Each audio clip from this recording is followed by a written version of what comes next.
What's going on, guys, and welcome back to Footy with an Edge.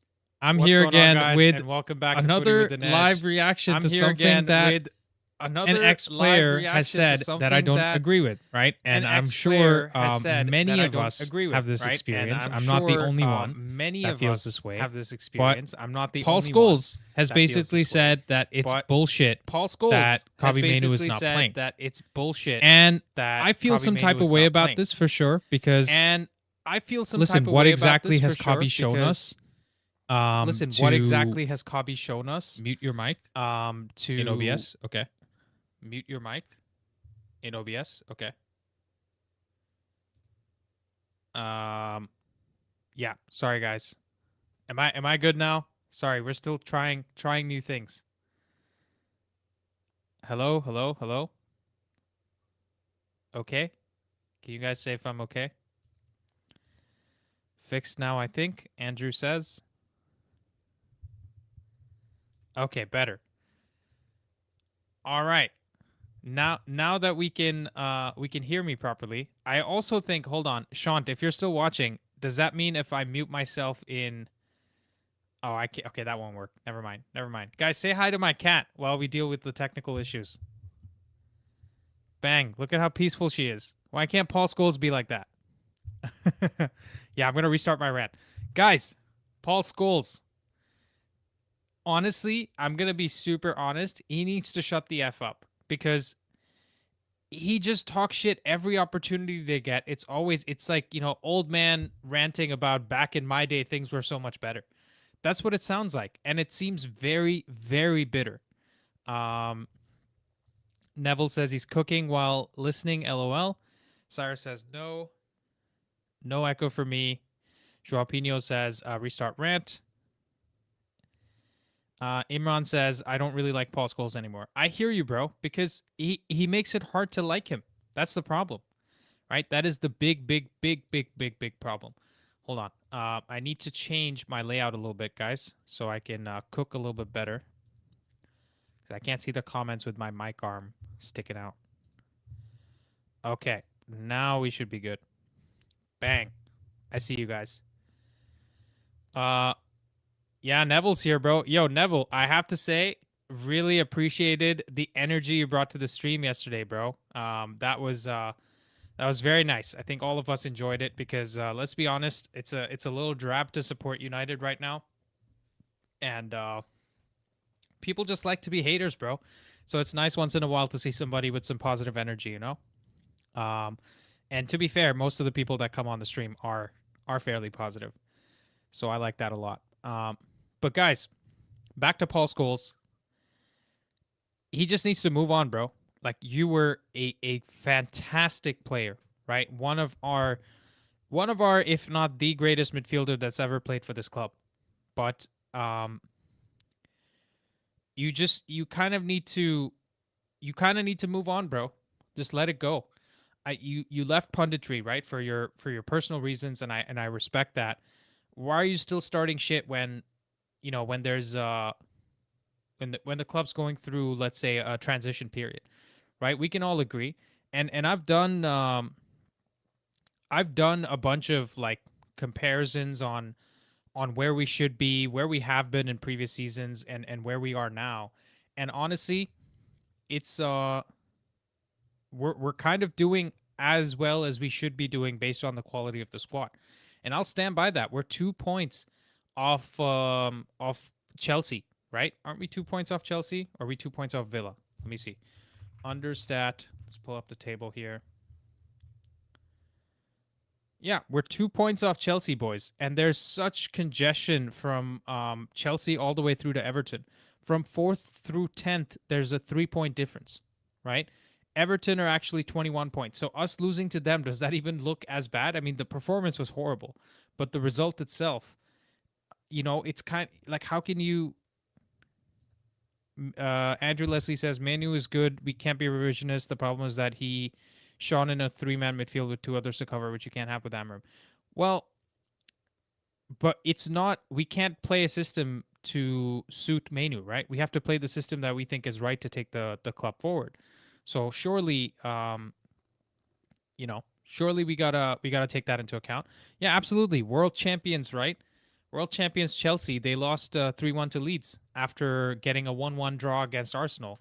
So if we want to talk shit about teams and coaches not being good enough, look at how much money they've spent. They've gotten almost every single position covered with two players, and they're still, kind of struggling. Mainoo is good enough. It's not about whether he's good enough. It's whether he's good enough in this position, in this team. And Amarim sees him week in, week out, day in, day out. And if he's not choosing to play him, then he may not be good enough for what we're looking for right now. And honestly, if that's the case, then just maybe we should find him a loan move in January. Because I don't want his career to go to shit, right? I wish him well. And I want us to get, if we're gonna sell him, I also want us to get as much money as we can, which means we need to show that he's a good player and he may need to move on. That's just a fact.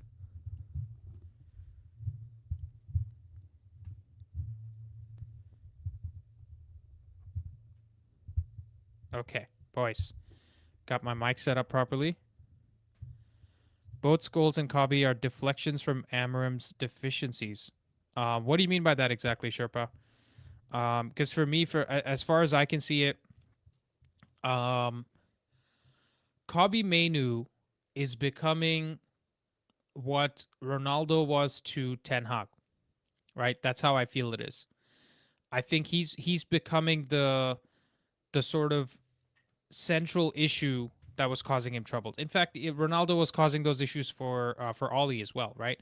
It was like, oh, you can't manage him, so um, we're gonna shit on you, basically, right? You're not good enough to manage him. We're gonna shit on you. And that's the same thing. There's always gonna be a player. Pogba was that player. Luke Shaw was that player for Mourinho. Um, Under Van Gaal, I think his football just sucked, so there was plenty of us for us to be upset about. Um, but yeah, I mean, I'm just gonna be honest, guys. Guys, we have 55 people watching. Please drop a like on the stream. Help a brother out. Be super nice of you guys. Mainoo does need a loan move for physical and technical improvement. Genuinely, nothing wrong with that. Yeah, I agree. Neville says, so correct about Mainoo. Why keep him on the bench doing nothing when he'd benefit so much from a loan and the experience that comes with it? We'd benefit too as a club. Don't want him presenting us. It's not. I honestly, I couldn't be bothered about that last part. He can resent us all he wants, because every player that's come in the last 5-10 years has thought the club's they're better than the club or they're bigger than the club. So I don't care about him resenting the club. I just genuinely, from a business perspective, from a football club perspective, want him to be the best player he can be, whether that's for him to come back and integrate into the team or whether that's for us to move on from him and just go find somebody better. Because ultimately we need a fair price for the asset that we have. Like that's just how it is. Like I'm not shitting on Mainoo. Don't get me wrong. I would love nothing but for Mainoo to be the midfielder that he wants in this system over Casemiro or over Bruno. But if he's not going to be that based on what Amarim is seeing, then he's not going to be that. We need to stop pretending like Amarim is some guy that's hell bent on ruining his career, or he's hell bent on playing the wrong players just so that we can lose, or something like that. Like he's the one that wants to win the game more than anybody else. Also, guys, is a call-in show. Please call in with the pinned link. Smiley face. Boom. Okay. So, what was I saying? Mainoo won't make it at United. He's going to leave. Again, am I bothered? I'm not really bothered. We just need to get... Johnny Hill says, not going to lie, Amarim's treatment of Mainoo will set the club back years because the academy players will see treatment and want to leave. I disagree. Link is pinned, bro. It's the tiny URL chat. The tiny URL link is pinned in the YouTube chat. I can see it right now. What are you talking about? Let me look at the video. It's pinned, bro. What are you talking about?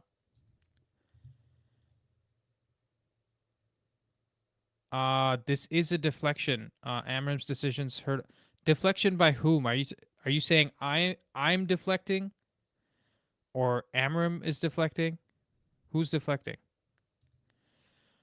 What can we do to get rid of these owners, bro? Honestly, the sad answer is nothing, because he's just gonna the owners can do whatever the hell they want. We just get a super chat from Devo. Just joined. Really upset with all the negativity. We can't seem to get rid of it, no matter what we do for the last 10 years. What's the solution now? Devo, this is a fantastic question, and one that plagues me a lot, right? Because if you see what I'm trying to do as a content creator, it would be very easy for me to just be Amram out. It'd be very easy for me to do what Saeed does, what Rance does, what Mark Goldbridge is doing, even though he doesn't want to admit it. It'd be very easy for me to just say, bin the manager, bin the project. Let's just go get somebody else. I want Luis Enrique. I want Zidane. I want this. I want that. Very easy to say all those things. And in fact, I probably get more views if I was negative, right? Because the reality is I only get a lot of views when we win a game, because I'm the positivity guy. So you can come feel good about your club by watching my videos. But when it's negative, counterintuitively, when we lose, people don't want to come and see the positivity, right? That's just how, I guess, how we're wired to work. So for me, the way we get rid of negativity is looking within. I know this sounds like a very philosophical response, but you have to look within, man. Listen, I am not positive about United because this is the only thing I want to be positive about. I'm a positive guy in my life, right? And I try to spread that positivity in everything I do, right? At least I hope to do. I'm sure I can be a dick to be around, or not fun to be around when I'm feeling negative about some things, and that's going to happen. But on balance, I try to stay positive about what I'm seeing. And when I see Ineos trying to make structured decisions, trying to get back to the top, I actually think, maybe people will disagree with me, but I actually think in 3 to 5 years' time, we are going to be back, right? I don't know exactly when that will be. It could even be sooner than that. But 3 to 5 years from now, we will either win the Premier League or make it super deep in the Champions League or something like that. And so, um, yeah. And so for me, I think the positivity starts with the fans, right? Because who like, we can blame Gary Neville, Jamie Carragher, Paul Scholes, Ruben Amorim, whoever you want to blame, whoever individual you want to blame for the negativity. The reality is that all of us, when we react in a certain way as a collective, that's what makes it negative, right? You look at any other scenario as well. You look at, like, I don't know, American politics, or actually politics of most countries these days. It's so polarizing, right? Everything you hear is negative. Everyone wants to say politicians are crap. They can't do this. They can't do that. And we want to be super swayed by that opinion, right? Because you see that negativity, and the result of all that negativity is, on one side you have people who are extremely toxic, and on the other side you have people who are extremely apathetic, right? They have no interest in kind of, being invested in what's happening, right? So you see so many people around the world with politics just being like, man, I don't care about politics because it always sucks, right? And that's the state of the club that we're in right now. We say we don't care about Man United because it always sucks. And so we need to get away from that. And I think being a concerned voter, in the politics metaphor, being a concerned citizen, is always important. Apathy doesn't help anybody, right? So we should not be apathetic about this club. We should be invested, but in a concerted fashion, right? Not in a haywire fashion, not saying, get the players out, get the coaches out. That doesn't help anybody. That just adds to the apathy. So I hope that answers your question, Devo. I know that was a long-winded answer, but I think you just you hit the nail on the head a little bit, because I'm trying to. I feel like I am the one of the deepest people in that cesspool of negativity, because I am constantly trying to be positive, and there's so many people that are like, no, like, what do you mean? Like, Amram has been so bad, 12 wins in 40, blah blah blah. And I just think we need to be the change we want to see in the world, and I guess that's what I'm trying to do with this channel, right? Because I criticize Goldbridge, but nothing's gonna happen if I just sit in my room and criticize him. If I can come and develop this community and give good reasons for why we should be positive, then maybe I can convince a few people to not be negative just because Goldbridge said it. So hopefully that helps, man. But thank you so much for your super chat. I appreciate you. Let me read some of the comments. In the age of just in time, instant results, just in time like Amazon, and instant high dopamine like adult movies, TikTok, we want instant results from Manchester. Yeah, this is a good point. Nightwing says he still finished 11th, 2nd, 13th, 8th, 6th, and 2nd in his first few years. Who are we talking about? I must have missed it. Ankit says, Amen. Semik said, would you continue to be positive if we don't invest in January? Well, I would be positive. I would still try to be positive about Amarim, because for me, like, is it Amarim's fault that we don't invest in January?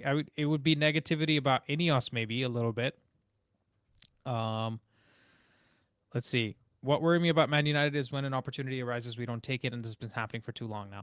Yeah, that's true, Marvin, but this is also a representation of where the squad is, right? I mean, it's not like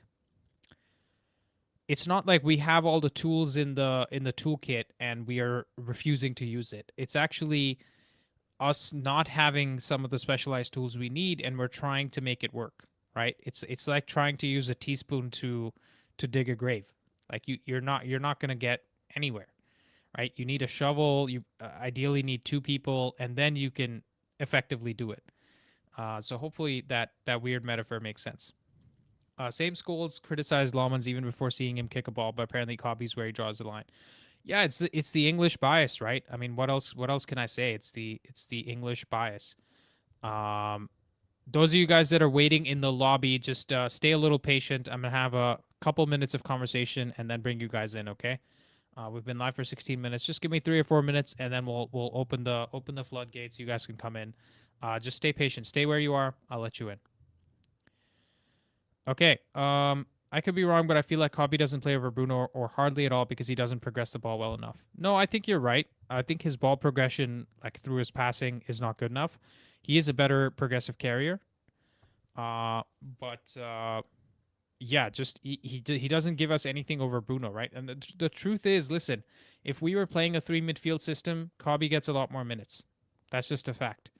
But we're not, because that's not what the coach thinks is the best way to play. So, and it's not like Ineos hired him to do something else, and he just suddenly came in and decided, I'm gonna start playing a different style of football. They knew this is how he plays. They had these conversations with him. So Ineos obviously also don't want him to change the system. Like, that's just a fact. Neville went after Sheshko as well. Yeah, bro. I think it's all of the back in my day type ex players that are very frustrating to deal with, because according to them, I actually think deep down they would be happy if the club keeps failing, because their time at the club looks better and better. That's the only way I can explain it, because if you really wanted the club to be successful, I even saw Roy Keane with Slaven Bilic. Is that his name? I think it's Slaven Bilic, the former West Ham manager. I saw Roy Keane with Slaven Bilic on Sky Sports, and Roy Keane, it's just such basic, the analysis of like, it wasn't good enough, the players didn't turn up, he was like, why don't you just sit back and protect the lead and then get a goal on the counterattack? Bro, we are horrendous as a defensive team, right? Like, some of our players, like, you want Mazraoui, Euro, and Luke Shaw to be defending for like 40 minutes in the game. We've tried that before and it doesn't work. I want to join if you're still streaming. When I've had dinner, I won't hold my accent back and give the people what they want. I was too focused on you guys understanding me. Yeah, no problem. No problem, Neville. I will be opening up the floodgates very soon. Name one Man United legend or former player that speaks positively about our team. I'm trying to think. I don't want to just take this as a banter comment. Maybe Michael Carrick, because he's a little bit like closer to leaving the club, and he was here under Ollie as well. Maybe Owen Hargreaves is a little bit measured about what he says. But I think with Ole, I think it's not. Ole's a great guy, but I also think he's a little bitter with the way that things went with United when he was here. But yeah, fair enough. I put Ollie in that bracket. I'd say Ollie, Michael Carrick, Owen Hargreaves, probably the guys that are actually positive. Support him, back him, don't support him, sack him. Yeah, those are the options. Rio always has some positive things. No, bro. Rio is gone with the wind. Okay.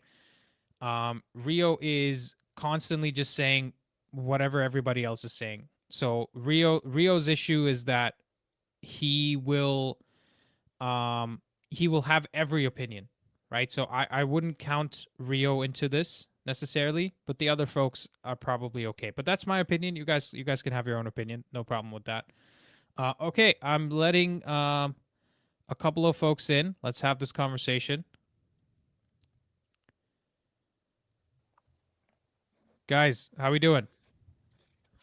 Mute.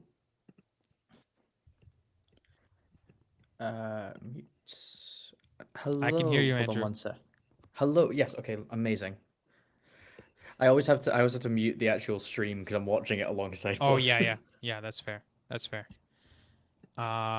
Neil, are you here? He might just be fixing his settings too. Hello. Yeah, it's a different Hey. thing than usual. Hey, how are you? There we go. I assume that's directed towards Neil. So. Yeah, it was, but I'm guessing he's still working through his issues a little bit. So, go on, Andrew.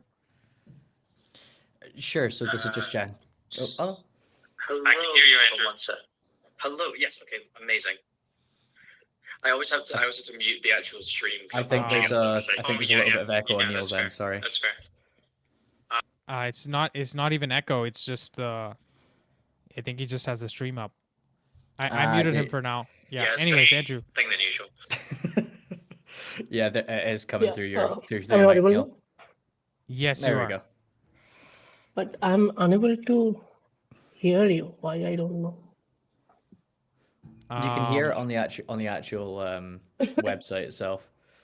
Yeah, you can hear me on Right. Riverside. What Like whatever you settings- joined with or the app that you joined with, you should be able to hear how me. are you? And then Am I audible? yes, but I hear myself through your speaker. I So- assume that's directed towards Neil. So.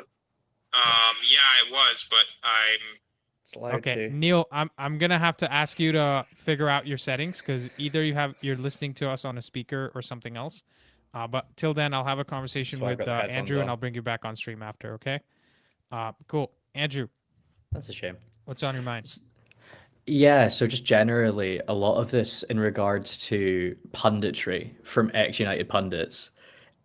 So a lot of the problem with United in the modern day is essentially the fact that it's the biggest club in the world. It is the biggest club in the world, and the problem with it is that the most incentive is for, because the easiest emotion, as we're aware of, with for there to be clicks and things like that for everything except your channel, is disdain and anger, right? And so a lot of the pundits and a lot of the Well, it's the easy. Just to clarify that, Andrew, it's easy to be negative, right? Because as humans, we're all risk averse, right? It's a psychology thing. You could have out of 100 days, you could have 98 good ones and 2 really bad ones, and you're like, man, those are some shit 100 days. You know what I'm saying? Well, that can because also be that's chalked just up the to recency mentality. bias. No. But I'm not saying the last 2 days were negative. I'm just saying like Gotcha. the negativity hurts you a lot more than the positivity helps you. That's what I'm trying to say, right? That's human nature because we're risk averse and we want to stay away from things that hurt us. We tend to overreact when things do hurt us, so that reminds us not to do that again, right? That's the psychology behind it.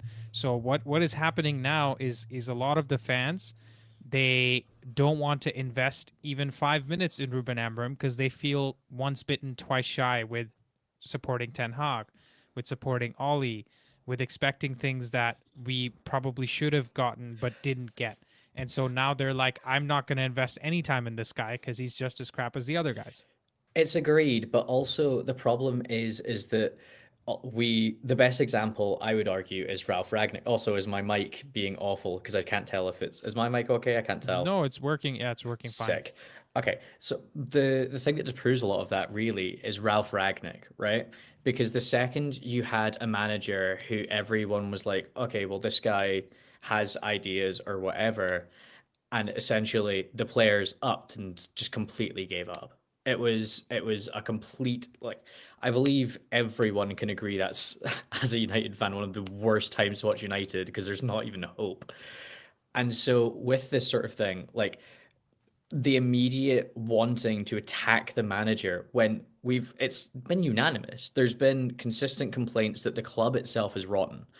If you have an apple core that's rotten, are you going to bite into the apple? No. Why would you want to, as a top level manager, if you did sack Amarim and you wanted to bring in a top level manager, which again, anyone who just says sack the manager never can list that. Hello. It ends up being a case of essentially Hello? media negativity. Hi, Ayush. Hello. Oh, okay. So I'm live. Thank you. Yeah. You're looking like Indian Lex Luthor today. I am in some kind of mood like Lex Luthor. Oh yeah, you want to After- just burn the world? I see. Yeah. Fair enough. Especially though. after Fair enough. that period on today's day on Twitter and then Yeah. like listening to all those comments. But anyways, I'm sorry. Andrew, please go on. Just was- quickly, Ayush, you imagine how I feel. I wake up, work on this channel, go to sleep while working on the Seriously, channel. Andy, wake like up again and go live. I cannot imagine what Live, you sweat, would breathe have gone United. through, like making all those videos. And in the morning, I've not gone through your morning video about like you Amarim out, why you should be Amarim out. I've not gone through it completely. But when I saw that video, I was like, what must this guy be going through? Like he has to. I'm not I watching have either, to be fair. the freedom to ignore all the negative comments when I want to. But Yeah. you still have to go through. You have to read everything, analyze, and to present be it. fair, so this is what I try to do, right? You'll see on the channel as well. There's people that come on and say things that I disagree with, but I don't just kick them out. Like you would see other channels. Yeah, that's people that's just kick true. them out because I You don't think agree with this, my agenda, leave. yeah, because here's the thing, right? I think also Andrew, if you can tilt your camera down a bit more, because I have the stream. Yeah, there you go. You'll There be we more go. visible. Okay, yeah, fair enough, fair enough. So I think a lot of people they want to be right more than have a discussion. And I Yeah. would rather have a discussion and actually learn something, because I've learned stuff from this from you guys, from everybody that comes on here, because it's not possible for me to understand everything about football. Football's such a diverse Yeah. game. There's people here that watch Serie A. Andrew here supports the Scottish League as well, right? So there's so much to learn by listening to people, even if you don't agree with them. And for me, that's how I phrase my video as well. So I know you haven't finished it, but what I did was I said, listen, you guys, I was being told I was gaslighting people for being positive, okay? Which is the weirdest thing I've ever heard. But anyways, I said, okay, you think I'm gaslighting you. Let me list all the reasons why you should be Amram out. And let me tell you why I understand all those reasons, but I also see the other things which on balance keep me Amram in, right? Because it's not Yeah. like we don't see the results. It's like Ayush, Andrew, me, everybody that's watching, we all see us having 12 wins in 30. Nobody likes Yeah. it, right? It's not that we don't want that. It's just we've seen this picture before. We've seen this movie before. We know how it ends, and we're on like the 5th sequel. It's like watching Rush Hour 3 and being like, oh, what are they going to do now? Right? Before my time. But the thing is, it shouldn't even be Amarim in, Amarim out. It should be support the manager until which point it becomes untenable. And this is the problem. You get such easy slogans like Amarim in or Amarim out. I don't particularly care about who the manager is that leads United to success. Ruben Amorim, in my opinion, has built up enough equity with what he's done at Sporting. He tore up the entire structure of the club in regards to a club that was seen as a traditional sleeping giant and who had their own issues in the background. He steadied that storm. He was able to do it with barely little backing. He did it all himself with the academy players. Thankfully, luckily on his end, he had And so much turnover as well. So he did much turnover insane. every To be fair, season. he did have an No, insane level it of was not talent in that just academy. academy players, right? At Sporting, he did get backed in the transfer market He did get back with in the transfer Sporting. market, true, but the thing was, he was in such a situation where they couldn't really do as much because again, they were having Yeah, to release players on contracts where they had But lost so insane also, amounts of money. getting backed in the transfer market is like spending 50 million to get 10 players. You know, yeah, that's like that's we true. need we That's need to true. mention that because that's different. Yeah, Like Ten Hag was backed at United, and you yeah, can't say that Amram was backed at Sporting the same way because they did absolutely. buy a lot I of like remember players that from analysis now. different Yeah, leagues. yeah, yeah. Exactly, yeah, I remember that. Yeah, yeah. And so the but problem with a lot of the punditry. Oh no, go on. I'm gonna quick. Is it okay if I quickly go and grab my dog? He's being very upset. sure. Yeah, of One second. course. But what I was gonna say is what I'm seeing happening right now. Like yesterday, if I mean, I tried to get onto the post match stream, and I think it was good that I did not. And I would have probably been so crazy. Like I would have gone off on some of the players like Ugarte and Casemiro and what uh, Mbumo was doing and stuff like that. I understand those emotions come in at the time of the match and right after the match. Hmm. But I see this being carried forward in a way, in a negative sense. Like people are now pulling up the things about Kobbie Mainoo again, and it has become the new stick to bash Amarim with. Because Yeah, it's like Ronaldo for when Ten it was Hag. questions, yeah, Yeah. when it was questions about Amram and his system, then Jim Ratcliffe has come out and said that I think he should get 3 more years. No, So not three that more years, 3 years in total, yeah, I believe. yeah. So that's like Jim Ratcliffe has closed that path. So they're finding new ways to bash him with that he's not Hmm. bringing up the youth, and I Yeah. think that's what's happening here. Well, Yeah. it is a legitimate problem. I mean, you have the DNA of the club is as a club that brings up its youth players, and that is fair. But there is a level of which that it is unnecessary. Yeah. I also think what's funny to me is Paul Scholes is exactly the type of guy who would beat Amram with the Mainoo stick if Mainoo was playing in this team. Because we know he's not playing Mainoo because he thinks he's going to be bad in the system. So Yeah. if Mainoo gets exposed, he'll be like, look how he's ruined our youth. Right? It's never Mainoo's fault. It's not Mainoo's fault that he's not getting in the team because he's not good enough. It won't Yeah. be Mainoo's fault if he starts in the team and he doesn't play well. Right? So no matter what he does, this is, you guys are telling me I'm gaslighting, bro. Paul Scholes is a gaslighter, okay? Gary Neville's a gaslighter. Yo, that's a cute dog. What breed Yeah, is that? sorry. He's a King Charles Spaniel. Whenever United is mentioned, Wow. he for some reason goes a little bit nuts. But no, you're entirely right. Like the problem is that, oh, sorry, Andy's mic's gone, thing's gone off. But the problem with it, I'm just getting my cat. I see. Oh God, no, I'm terrified. Dennis doesn't tend. Yes. She doesn't want to. Okay. United Doesn't want Kitties to piss you guys. FC. She's shy. Yeah. Footy with a cat. But Yeah. no, it's true. You have the pundits essentially saying things that no matter what, they're going to find the hammer to bash him with. And here's a thing that people aren't mentioning anywhere near enough. Last year, every week there would be leaks from the dressing room. There would be leaks from the dressing room. There would be internal memos going out, everything of that sort. We have not had that at all this year. So no matter what, we have had at least some progress on the back end. And to Yeah. me, what Amarim represents is to me, there's two main types of managers. You have your proven winners who will, over the course of about 3 years, will win you something, but then your club will decline. Versus your club Mm. builders, your Klopps, your what I believe Amron to be, which will they might not win it themselves, but they will set up your club for inevitable success. And so to me, that is what Amron represents.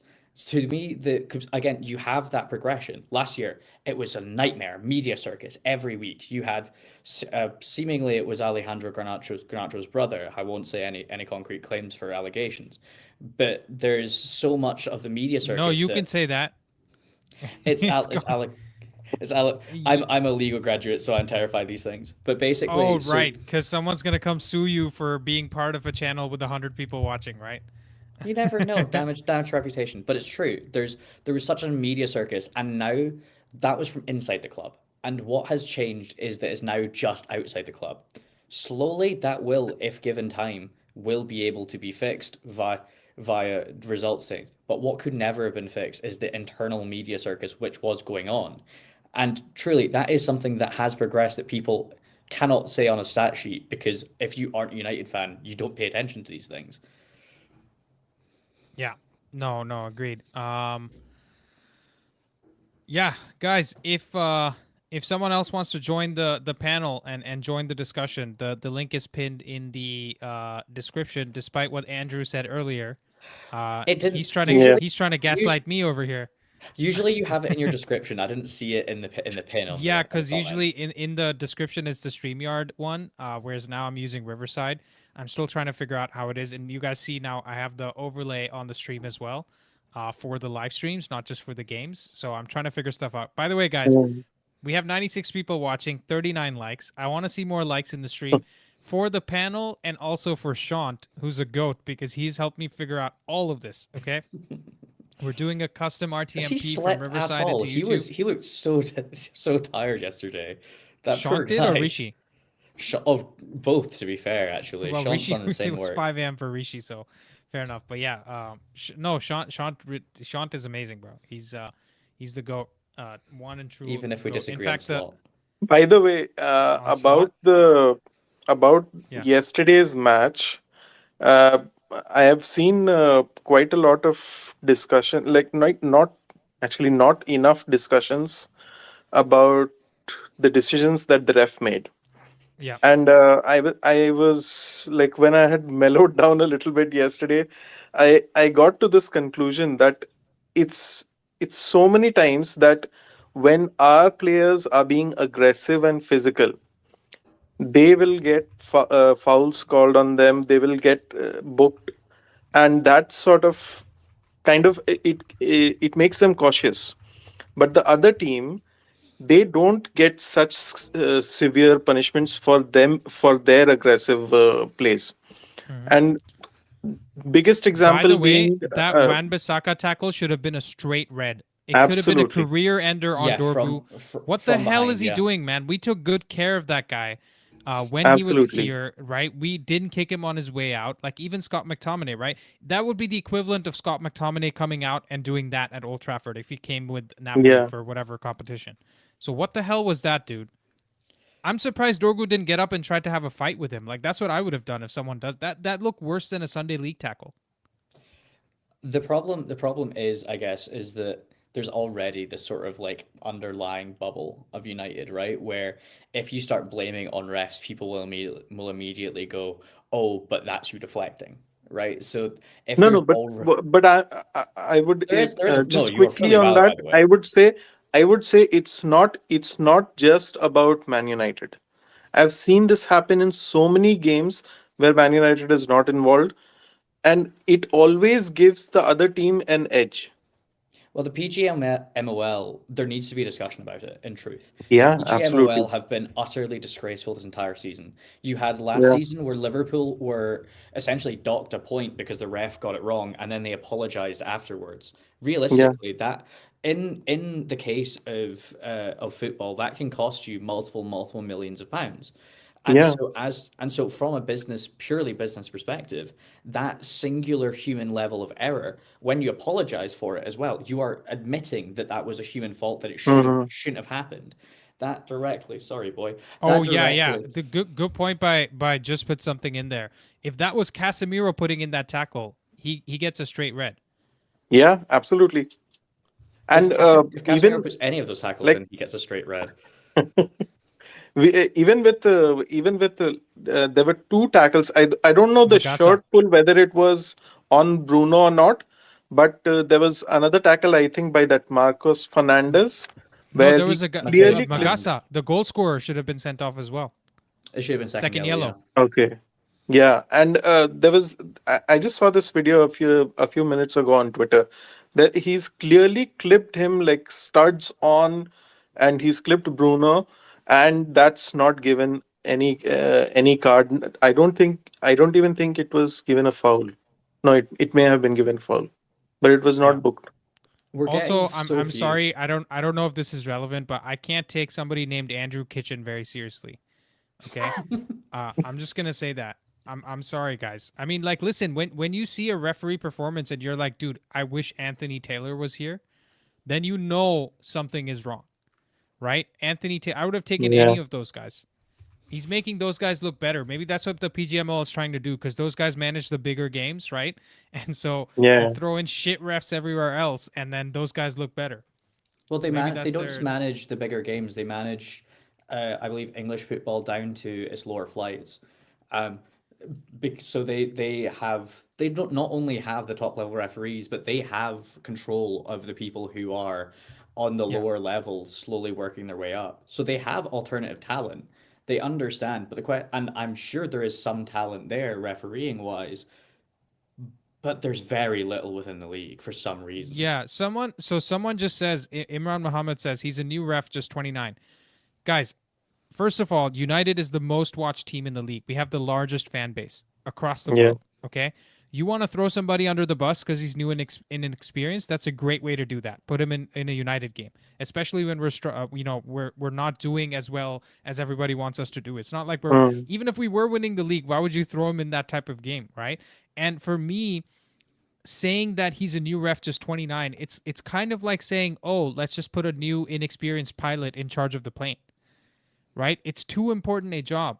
Like there's in that scenario, it's lives on the line, but on this scenario, it's too much to put on a ref if you think he can't handle it. So either you wait till he gets experience, or you don't play him in this game. Very simple. It's just a badly I think set it up was his system. fifth Premier League match that he was refereeing. Fair enough. The problem with it in general, though, is that you have £100 million to each team in the Premier League, right? PGMOL is associated directly with the Premier League. There is not enough, truth be told, oversight nor funding, realistically, because if you end up with rules based around the referees, you end up having to have them explain themselves. And if they were to explain themselves, fair. But what's the best source of oversight that's available? I don't know if you've seen it, Andy, but there's a segment Sky Sports do called Ref Watch. I haven't seen it. If anyone in the chat has seen it, they will immediately understand what I'm saying, where it is just someone who was a Dermot O'Leary, I think it is, who's an ex-ref, just comes Is it in. Dermot McGallagher? Dermot McGallagher, maybe. Yeah. Him and another I've seen a few clips on YouTube, but I generally don't follow mainstream media on football. Good call. But the problem is, all it is just him saying, well, it was right. It's a 50-50 call. Oh, I've seen clips of it. Yeah, I've seen clips of it. I know what you're saying. That's essentially them trying to excuse the decision making from the refs, right? It's Most of the completely- times it's they'll just completely side with so. whatever the refs did. And realistically, it's 2025. There's been so many changes to football, be it VAR, it's getting to the point where it's like rugby, where the rules are changing every year. Why do we not have any systematic changes to the way the refs work in regards to at least a little bit of oversight? Because I like the change where they're having to basically say it to the crowd, where like they have the microphone mic'd up, because at least that gives a little bit of thingy. Where you have VAR and it just shows the VAR screen, why do they not show the actual incident to the crowd, right? Because then people could understand. It just makes the matchday experience worse. I understand why, if you're Sky Sports, because they don't want matchday fans. They want people on the outs. TV fans, yeah. But this is the problem. The actual sport that people care about is the sport itself, and by having very little integrity within the sport, Here's my you have thing, problems. right? Here's my thing. I think, Andrew, you are are in Scotland. You're Scottish. Ayush is Indian. So I think we have heard of cricket, the sport of cricket, right? My we are girlfriend loves it, familiar so with we're familiar with the game. You kind of know what's going on. In that game, when you have an umpire review or a player review for something, they're not there trying to protect the guy on the field that made the decision. They're just trying to get the decision right. You never see them trying to support their mate or some crap like that, right? Exactly.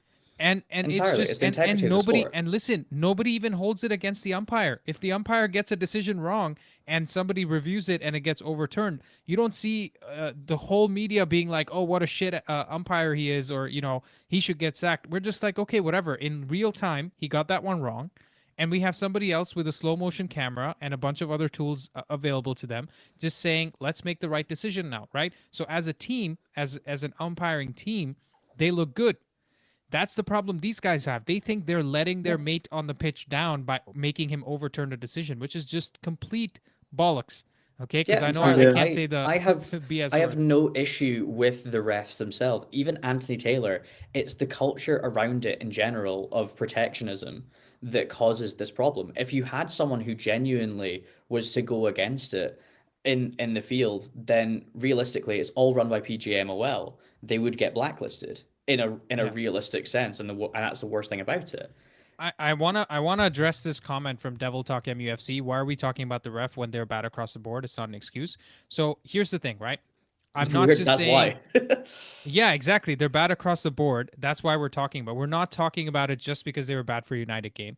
Second thing, it's not even about the red card. Okay, leave the red card aside, because somebody else said, would we even actually be better against 10 men after what we saw against Everton, right?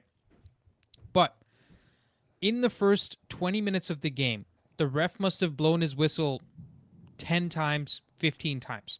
Once every minute or every 90 seconds at least, from what I can remember. I haven't seen it back, but I'm very sure he did blow his whistle a lot. He was stopping the game continuously. Now, when you have a situation where United is playing against West Ham, regardless of stature of the club and all that, we are better than them, right? They're sitting in 17th. They've come away from home, so that's a game where we benefit from having the game flowing.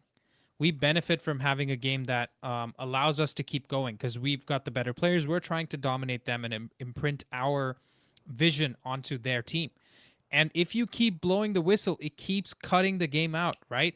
What does Prime Atletico, Prime Jose Mourinho teams, what do they keep trying to do? They keep trying to kill the Tactical game. fouls. Yeah, by having tactical Exactly. fouls, by getting the ball out of the pitch, by wasting time, because it takes the momentum out of the game. So that's why I'm talking about the referee. It's almost like he was a West Ham player. It's almost like Nuno told the referee what to do before the game. And I'm not saying he Yeah. did that, but that's how he was acting. And No, this is but yeah. yesterday it also felt in a sense that he was probably calling out the smaller fouls which may have been which he may have let go of, and he was not calling out the bigger fouls, which is more frustrating to see that you are Yeah. seeing these fouls, you're able to identify the fouls, but you're not calling out the big ones which have an impact, and you're calling out the ones which are just ruining the flow of the game. And Well, and this is I'll this is even the say problem. They this, don't want to. Andrew, They don't one want to second. go. Just Yeah, yeah. yeah, just so nobody feels like I'm being biased towards United. Let the West Ham fouls go too, right? The Yeah, soft ones, let them go, because you guess what happens if you let them go, play advantage. They might overcommit, get into our half, and we have a counterattacking goal. exactly. Right. So either way you look at it, I don't care if he's giving, allowing the West Ham fouls to go or our fouls to go. It still benefits us. And yes, you should call the two-footed tackles from behind that almost ended this guy's career. But the other ones you can let go. Sorry, Andrew. What were you saying? I was just going to say that, especially with the people suggesting that he's a younger referee, that of course he's going to be scared to make the biggest calls, right? Because that would be a bigger headline. That would be the biggest headline of the game, even if, except for maybe United doing awfully, right? And Mhm. so this is the problem that comes in here. You create a game state where fouls are just not going to be called, eh, or it's going to be one of two ways. Either he's going to set early boundaries and the fouls are going to be called very heavily, or alternatively, there's what did end up happening was the biggest fouls don't end up getting called when realistically they should have been. And this has been the case like in a lot of situations with the Premier League for years. And it's something that I think bilaterally all fans agree on, whether it's pro their club or against our club.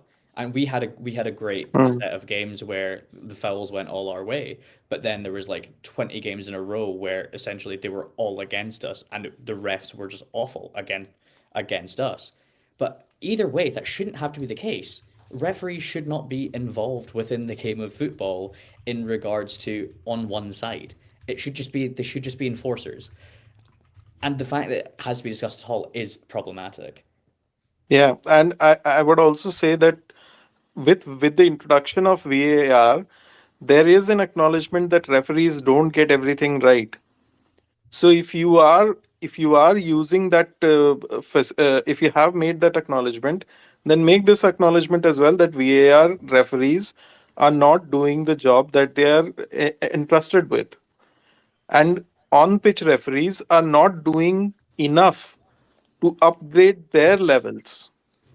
And there has to be some kind of like at least It internal just no. You know review what or it feels something like like, that. Ayush. It feels like they think VAR asking the ref to overturn a decision, let's say 5-7 times a game, for example, the Yeah. worst case scenario, would make the referee look bad on the pitch, whereas it's the complete opposite. Nobody cares. Listen, dude, I never want to hear or talk about Andrew Kitchen ever in my life again. If he Yeah. had a normal game, the best game a referee can have is when you don't talk about him. Okay? Yeah. And I couldn't care less who he is or what he does or that it's his fifth game. I wouldn't have known any of this stuff if VAR had just interjected, even if they give the red card by overturning the decision. Because I can't Yeah. believe that somebody saw that in slow motion and said, you know what? Oh, actually, that's totally fine. What are you I don't talking know if about, man? they're allowed to. With the Van Bissaka tackle on Ahmad, was it right? No, it No, was on It was Dorgu. Zorgi. on Mbumo. No, it was Dorgu. Dorgu. Dorgu, sorry. So the Van Bissaka tackle, the second one, which should have been, which should have been, which you said should have been a straight red. I Yeah, think they might have seen it as possibly a second yellow, yeah. and I'm not sure if VAR is allowed to intervene on second yellows. No, but it should have been no. So what you're saying is, it happens with tackles where he hasn't given a yellow, right? And maybe Hmm. we think it should be a yellow according to VAR. My claim is that should have been a straight red. Yeah, that's what I'm saying. That was bad That's enough to my be thing. straight. They can interject if it's a straight red. It doesn't matter whether they're on yellow or not. Yeah, my thinking is that it may have possibly been a second yellow, and like I would have accepted that tackle as a second yellow and not a straight red. And maybe they thought the same, and then that's why because it's a yellow, they thought they can't intervene. If But they here's the had thought of it problem. as a straight red, then definitely they should have intervened, but they But didn't. here's the problem. There's no knowledge of that. If we had known that that was the case, yeah, sure, it's unfortunate to land up on our side, but they don't release statements, they don't release receipts. This is my problem with it. There's a lack of transparency in Exactly. general. I mean, transparency is high hopes. It's actually opacity right now. What's Incredibly happening? so. I Yeah. mean, it's so opaque Donovan, to the. Donovan, how you doing? I know you had a question. I read it in the chat. We just didn't get around to it. But since you're here, let's address it because you said Donovan Before you thinks address the it, though, on the subs. referee thing, Yeah. on the referee thing, I agree with you. Not just this referee, but generally the referees in the EPL, and the issue is structural. And I think you're hitting the nail on the head, Andy. In the Champions League or Europa, the VAR is better because the referee and the VAR referee don't know each other. They're not buddies. They're not in the they're not a referee who's a referee one day and then becomes a referee in VAR in the same league. They're different. It's somebody from Spain and another person from England. So you should have in the EPL, you should have not referees who also become VAR referees. They should not. They should be a wall between them. There should be a separation. So you're not protecting anybody, because you are quite right. Former referees have said that. No, he didn't. Dermot Gallagher has said that on the show you Yeah. were referring to, Andy. That no, it's because he knows him. That kind of story. So on the Hmm. referees, it's a structural problem. But now you can go to my question. I just wanted to say Yeah, that I you just actually hit the nail on the head. Yeah. yeah. Thank you, Donovan. I just want to say, by the way, David was trying to join the studio, and I just missed hitting accept on his request. So if Oh, David, you're still watching, please try to rejoin the stream so we can get you on as well. But what was I going to say? Yeah, so I think Donovan posed a question in the chat a little bit earlier, where he said, "Shouldn't we be criticizing Amram for his subs?" Right? I'm gonna give my thoughts on it, Donovan, since I assume that the question was I'll directed towards criticize me. him for one. Yeah, sure, you can. You can, Yeah. absolutely. I'm looking at our bench yesterday. Okay. We had Yoro, Dorgu, Ugarte, Mount, and Martinez. Those are the guys that came on. And the stuff I've read online is that his subs were too defensive, right? With center back coming on, left wing back coming on, and two midfielders coming on. Sorry, two center backs coming on, two midfielders, and then Mason Mount, right? Um, Other than that, the unused subs that are on the bench are Bayendir, Tyrell Malacia, Kobbie Mainoo, and Shea Lacey, right? So I am trying to understand what Shea Lacey would have offered coming onto the pitch over someone like Mason Mount, for example, Mm-hmm. or over someone like Manuel Ugarte, over someone like Patrick Dorgu, and over someone like Lenny Oro. I think Lenny Oro came in because Aiden Heaven was on a yellow and he didn't want to risk getting the red card. So that one, I don't think there's any questions about it. Patrick Dorgu, there's someone who's just joined the studio. Let me just let them in. Hey, Mohammed. Hi. Hey, yeah. So let me just finish answering Donovan's question. So yeah. So essentially, Dorgu was a straight swap for Dallo. Okay, he wasn't good enough. I agree with you, but we don't have any options, right? So this is actually his subs are more a reflection of the squad depth that we have. That's my overall point. And it's not necessarily that he could have made better subs and he didn't, right? Because I'm sure he wanted to make better subs. He just didn't have them, right? So what is he really supposed to do? That's kind of my question. May I Now, respond, Andy? yes, you can. I think there's one last thing I'll say. Cool. The one player that had the most impact going off the pitch was Joshua Xerxes, right? That was Agreed. the guy. Now I don't Absolutely. know. I don't know if Xerxes going off was a physical thing. I don't know if it was an injury Hmm. related thing or a risk related thing. I don't know what that was. But for me, if you want to say Xerxes should have stayed and played 90 minutes, I can kind of get behind that. But again, I don't know his reasoning for that. But the problem is that maybe you guys are reasonable here because I'm sure Donovan, he likes supporting the team. He's going to be reasonable with his points. But the people online are like, bro, he can't get his game management right. He can't pull this guy on, that guy on. Like, I Yeah. hate this manager, blah, blah, blah. Dude, according to some of these guys, we should just play 11 youth players, right?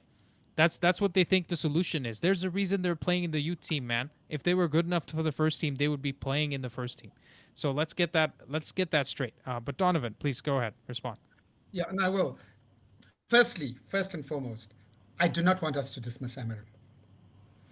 I can see what he's trying to do, and I'm supportive of him. So this is not from an Amarim out perspective. Yeah, yeah, So yeah. I want know to that. I know that. clear Yeah. that, right? The problem is, and not just this game, Amarim needs to be self-critical, not just talk about the players and the intensity and the players.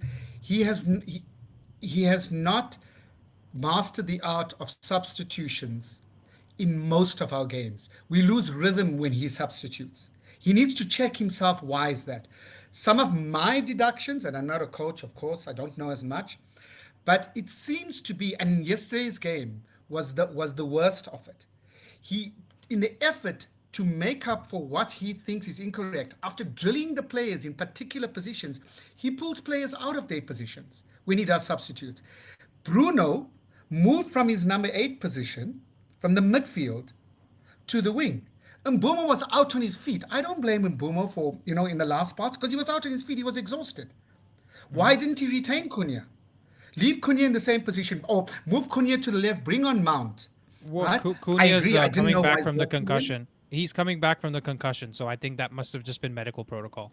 Well, then he shouldn't have played if that was the case, because he went through the whole concussion test. The story on the concussion was it was not that bad, but because of protocol, right, they have to follow it. But the point is, he mixed up the team. The rhythm went. He moved Bruno to the right, right? He kept Mbeumo on, who could barely run. He put Mount in some funny type position. He kept Casemiro and Ugarte. Casemiro was also, in a sense, tiring as well. So it wasn't. It was the overextended effort for him to get it right, worrying so bad, and he gets the wrong signals, because it's all about, you are drilled in this position, you must play in this position. But when he feels the heat, then he makes substitutions that goes against his own mantra. And that's what Donovan, I'm if saying, I he may, must be- if I may quickly, if I just may quickly, there's a few things that combine to get the last 20 minutes of performance that we saw, right? Because Xerxes went off in the 78th minute. The earliest sub we made was Lenioro in the 46th minute. I don't think that really killed us. Patrick Dorgu came on in the 68th minute. Ugarte and Mason Mount came on in 77th and 78th minute. So those are the 3 subs that we're really talking about, right? For me, the impact that we saw really just happened when Xerxes came off, because Cunha was not having a good game. Can we agree with that? Cunha was not at anywhere near his best. Except I want to say this, Andy, on Cunha. I have another Cunha point to that has as well. shown the best management in that last part. We've seen it in the Liverpool games and all of that. He's the one, even better than Bruno, in helping us manage the game to see how to win. And he's got the most experience in doing that. So yes, I agree. Cunha wasn't having a great impact, but he wasn't bad. He wasn't like, atrocious and losing the ball and stuff like that. So to pull him out, because you're jumping as well, Andy. You're jumping from Cunha, the concussion, to now Cunha. It could be the fact of the matter is, you needed experience on that. You needed to retain your rhythm, because you were in charge of the game. And he messed up the rhythm. He did. But we had Mount come on for Cunha, so isn't that experience? Not in the same way, because Mount doesn't go down with an injury for nothing, waste time, irritate players, knows how to push. He's an ex-Chelsea player, of course he does. No, he doesn't do that. He doesn't do that. Cunha does it really, really well. Yeah. So Donovan, I would. Bruno looked terrible in the right position. He looked just to address what Donovan said, and I want to hear from Ayush and Andrew as well. Sorry, I'm hogging the mic a little bit, but just I feel passionate about this. Your show. So here's the thing. For me, the way I see it, Donovan, I see there's a multitude of factors that made us crap in the last 20 minutes. One of which is exhaustion from all the players, right? Casemiro, Bruno, they're playing 290 minutes in the midfield at a combined midfield age of 64 years, which might even be older than Donovan, right? And so we're looking at a very tired, very old legs in the midfield, and that Bruno was knackered when he went to the 10. He couldn't see straight. How many shots did he just sky into this rosette or whatever? And so the rhythm and the momentum you talk about, I think it has multiple reasons why that happened. It's not just because of the subs, right? I think even if those players stayed on, we'd see some level of that impact coming in. I think the Xerxes one killed us the most, and that if you want to criticize that substitution, I'm with you, right? Because I don't know the reasons behind him, and I don't just want to give him carte blanche benefit of doubt. Now, I just want to hear from Ayush and Andrew as well. I think Andrew went first, Ayush. And Andrew, go ahead. Yeah, absolutely. Yeah, so generally, the idea that Cunha was doing awfully is something that I think is incorrect. He wasn't doing great, but he was doing fine. Like he was just simply not getting the ball down his side because we had Dallo playing as the inverted fullback, basically playing as a miniature striker. So essentially he had no service, he was playing as a dummy man. That's fine, that's tactical. He didn't end up getting much of the ball, which is what we see he's best at. But my problem with it is the level of drop off we see directly once the subs are made. In my opinion, it is partially due to the flow of it. Realistically, I think Amarim needs to start making subs at halftime when he has control of the team and when he has them in his grip, because specifically a lot of them end up having that 1 to 2 minute lapse in concentration, and what ends up happening is because every single position in this system is so important you're switched on for the full amount of the game, because two-man midfield, one of them switches off, the ball can be run right through them. The full front three in attack, they can just be played through, and so the defensive stability, which is in a sense provided by them, completely pointless. Wingbacks, if they shut off for even a second, you've got your width completely cancelled. Every position is incredibly important, and by making subs at 60 minutes, as most managers do, and it is fairly common because typically you want your legs to be refreshed at that time. Fair enough, but my problem is I think he needs the concentration levels alongside the energy levels to be monitored equally as importantly, and I think that's why there's such a drop off personally. Because Andrew, if I may just interject here, for me, it wasn't. First of all, I think tactically speaking, the thing that we changed yesterday is we tried to play a lot more through the middle. We were trying to force the chance creation a lot more through the middle. So the reason why Dallo was inverting a lot more was a typical thing. It wasn't to make Cunha useless. It was actually to make us stronger through the middle. And that's my point. Through the middle and more also through the right. So he was getting on the ball. When we wanted him to put the cross in, he was hitting the first man. When we wanted him to get a shot off, he was hitting the first man. Right? So that's what I'm talking about. You can criticize Cunha for not having a good game yesterday, and it's not just because he didn't have a good game, but he didn't have an awful one, is what I'm saying. And who do you think the worst player on the pitch was? Tell me one player that you think was the worst player on the pitch. Aiden Heaven, but during his time there, with that. But yeah, fair enough. If you don't discount the fact that he's 18 and he's incredible for his age, straight out player for player, Aiden Heaven. But okay, then based on expectations, who is it? Based on expectations, depending on who's the second best player in our team? This is one shifting goalposts and two. But I'm asking you. Who's the second best player in our team? Second. Okay. No, fair enough. He's still learning. No, but I'm asking you, who's the second best player in our team right now? Second best player in our team, probably Bruno. Okay, then who's the third? Okay, where do you rate Cunha in the? Is he top 3? Where I rank Cunha, so it's evident that you have Mbeumo, Bruno. For context, by the way, Bruno in the system I don't rank top 3, but best players I rank him top 3. Bruno. It's okay. Let me help you out there. It's Mbeumo. It's Mbeumo, Cunha, Bruno in any order you want to put it. Fair enough. Like subjectively, objectively, whatever you want to say. No, De Ligt is also there. De Ligt is okay. So Heaven was crap, and De Ligt is in the top. Andrew, come on, bro. De Ligt does not progress the ball to save his life. Heaven had a bad game. De Ligt didn't play. No, but we're not talking about you're using. Obviously, you're not looking at yesterday's game to say De Ligt is the best because he didn't even play, like you said. I'm saying based on evidence that I've seen. Generally, or are you meaning yesterday's game? No. I meant generally within our team. Okay, fair enough. I think Mbeumo, Cunha, Bruno are the top 3 in our team. For me, Cunha and Mbeumo, for where they are age and stage, beginning of their prime, they are above Bruno right now in this team, right? But again, you want to say Bruno's above Cunha, that's fine. He's still the 3rd best player that we have in our squad. And in my opinion, we have much higher expectations of him than we do of Aiden Heaven. And for me, Heaven did better than expected, and Cunha did much worse than expected yesterday. So like Donovan says, I liked what he said earlier, which is, listen, if he was, what do you mean? I'm telling you, if Cunha was one of our worst players yesterday, and I think the answer is yes. And I don't think that means I don't rate Cunha. It doesn't mean I don't rate Cunha. The question in regards, someone's got an echo. The question in regard. the question in regards was the idea of who do you think the worst player on the pitch was? I don't think anyone can say Cunha was the worst player on the pitch. In regards to expectation, maybe. But again, I don't think it's viable to suggest that Cunha had a mid game. It was a classic 5 out of 10. He kind of ghosted, sure. But I'm again, trying to think, Andrew. I'm not trying to make this I about agree you, with like Andrew. you I versus me agree on with this Cunha Andrew, thing. Andy.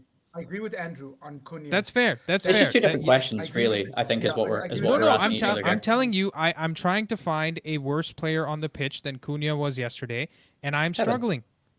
No, he wasn't. Heaven wasn't worse than him, dude. Heaven took care of Callum Wilson very well in the first half. He got booked, and again, the referee was dodgy. We already talked about that, right? He was giving yellow cards left and right to United players, but not to the West Ham players.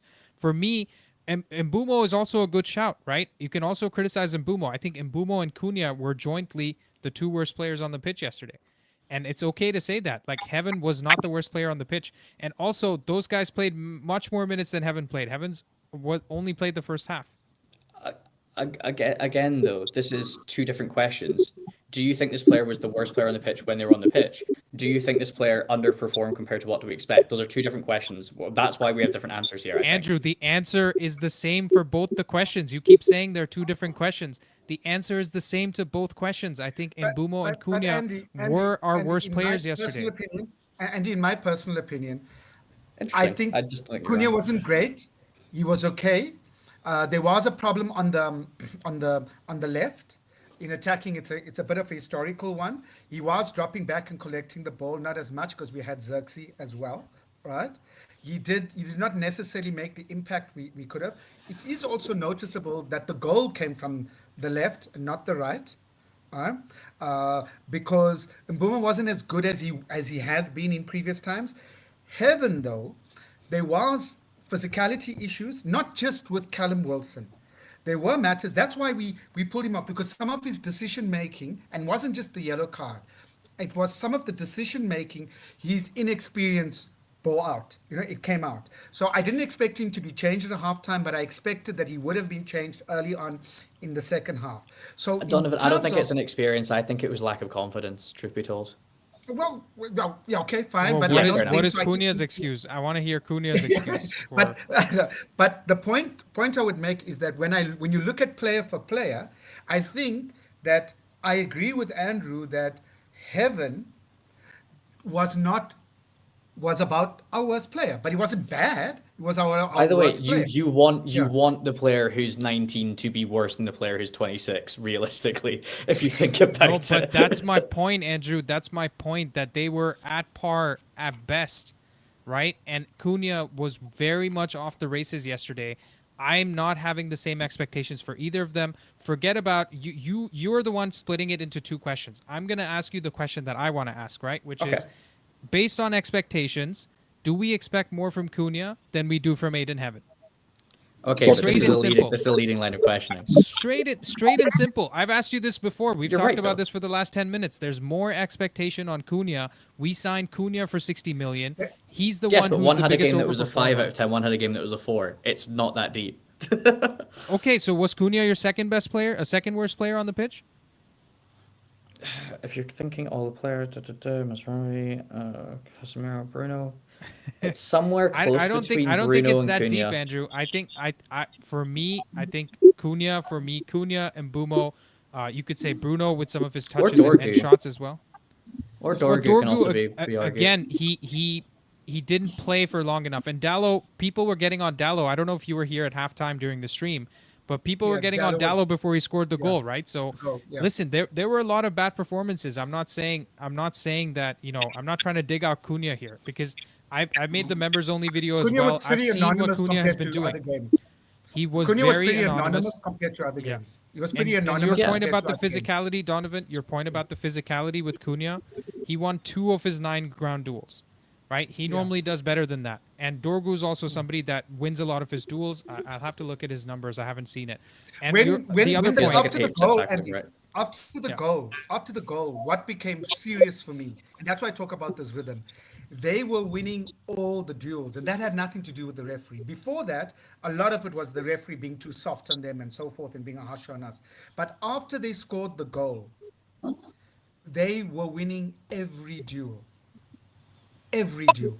And Yeah. the matter on Xerxes you raised, there was why the Xerxes substitution. The Okay. Xerxes substitution changes everything. It changes why he takes off Cunha, how he plays Mount, that he moves Bruno to that. It's from the Xerxes substitution that those things kind of flow to justify that or to put it in that way, and it Yep. goes against his own principles or his own fundamentals. So I'll stop now because I do think I don't want us to go away from who was the worst or whatever. The point I would make is that Amarin needs to reflect on himself. I think his substitutions consistently break our rhythm. He doesn't choose correctly. He starts to ask players to do things that they're not necessarily used to. He needs to figure it out because it's hurting him and it allows from Scholes and the other fools and what sorry, I'm calling anybody a fool, right? But the others to get on his back. He allows it in this way, and because then it means he's losing it. He's losing his head a little bit. His interviews yesterday was sad. Well, Man. It was speaking of very losing sad. his head, yeah, he was quite furious yesterday in the interviews. And see, here's the That thing, makes right? sense. I don't want to be a moments FC guy, right? I hate that conversation because ultimately you should be good enough to just get the job done, regardless of things that go against you. I hate talking about the ref. I hate talking about moments. That's not what I want to focus on. But if you look at that Andy, Bruno chance that hits the post, right, where he does the kick to hit the post. Yeah, go ahead, Mohammed. Um, for me yesterday, I think it was Casemiro. He was the worst player in the pitch okay, because why was he even the worst though we player? Casemiro, Fair, actually. No, why? even the goal, Why? Give me your reasons. even the goal we conceded, he missed so many of his passes. Number one, he plays out of position on so many multiple occasions. And as for the third one, we conceded a goal because of Casemiro because he misjudged the ball coming and he did not adjust himself. So it's like the ball lands immediately after it passed Casemiro and in front of Leniero. So that what makes us even lose the game yesterday. Sorry, we conceded a corner because of that and we lose the game. And it's like Casemiro nowadays, he lose his head in the game more often. Okay, that's fair. Yeah. I still want to say though, I think at least from what I've heard from everybody on this panel and everybody online, our issue wasn't that we conceded the goal. Our issue was that we didn't take our chances. We didn't create enough chances, right? That's why more of why we lost the game. Because I don't think anyone's looking at this Not team and nine. saying we're good enough defensively to keep a clean sheet, right? That's been one of our biggest problems for the longest Yeah. time. I think if we convert some of our But chances, this is what I was trying to get to, which is if Bruno scores that chance instead of hitting the outside of the post, it hits the inside of the post. Not only is it 2-0, it's also like goal of the season contender, right? But that's Yeah. I would. that was Amarin's reasoning. And when I heard the interview, he was basically saying we should have put the game to bed in the first half. But football isn't like that, right? It isn't like that. And Okay. so, but when we got the goal, why couldn't we hold on to it? It's because of his substitutions. So for me, we Donovan. drew that game yesterday because of Amarin's substitutions, not because we didn't take our chances, because we took one of them at least. Donovan, but as for I would say to that if you look at all the substitutions, let's go at least a few of them. I'll go one by one. With Cunha taking him off, I would agree with Andrew that he was neither good nor bad, but more bad than good. And Absolutely. I would also say that Cunha has just returned from an injury. We do not know exactly what the situation is. If you say that he should not start, then who would have started in his place? That's also a question because Mount was an injury scare. He had played 90 minutes. He could not play 90 again. You do not know who else to bring in that position. So Cunha does start, and then you still have to manage him. And with the concerns about with Xerxes, there was again a rumor that probably he had some injury scare as well. Although later it was reported that no, it was Mount and not Xerxes. But we don't know the entire truth. Maybe he's preserving Xerxes so that he can start off against Wolves again.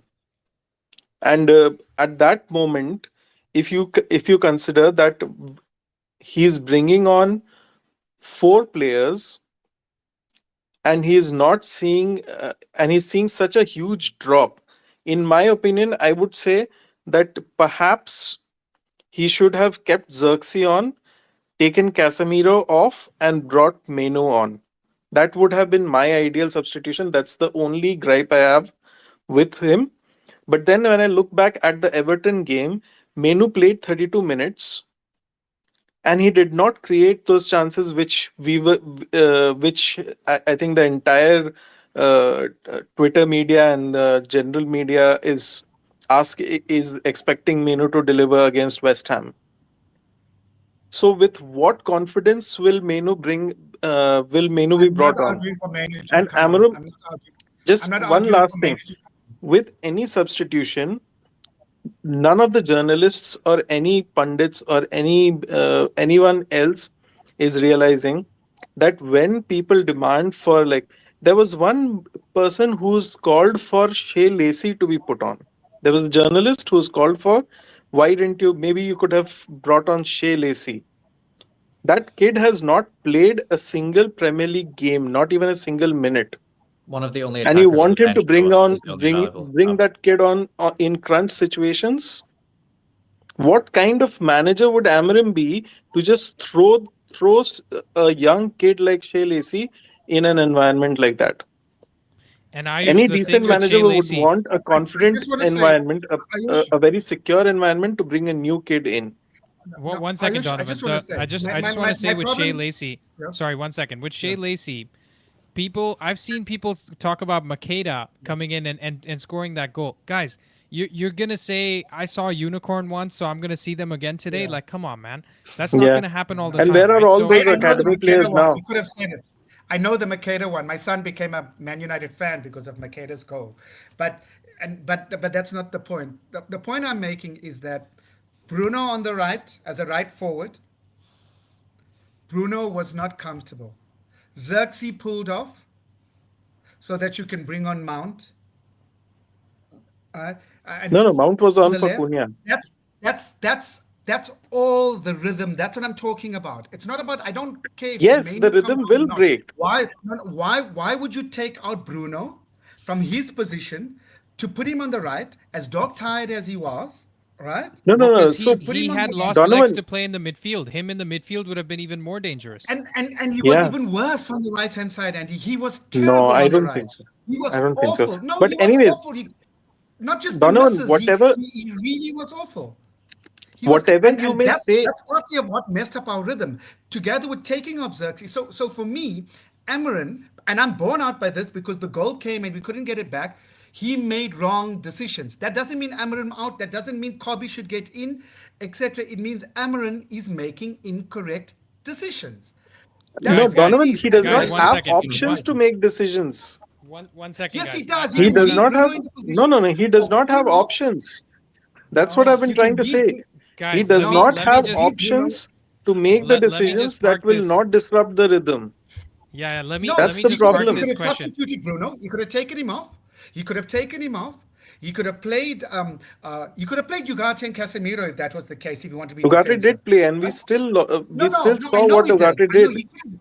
But No, He no, had would guys, have hold on. meant. Hold on, Ugarte guys, had hold on. 5-10 Then it, yards of no, space then it all would have around meant. him, No, hold on, and he Ayush. passed Then it back would to have meant- Martinez.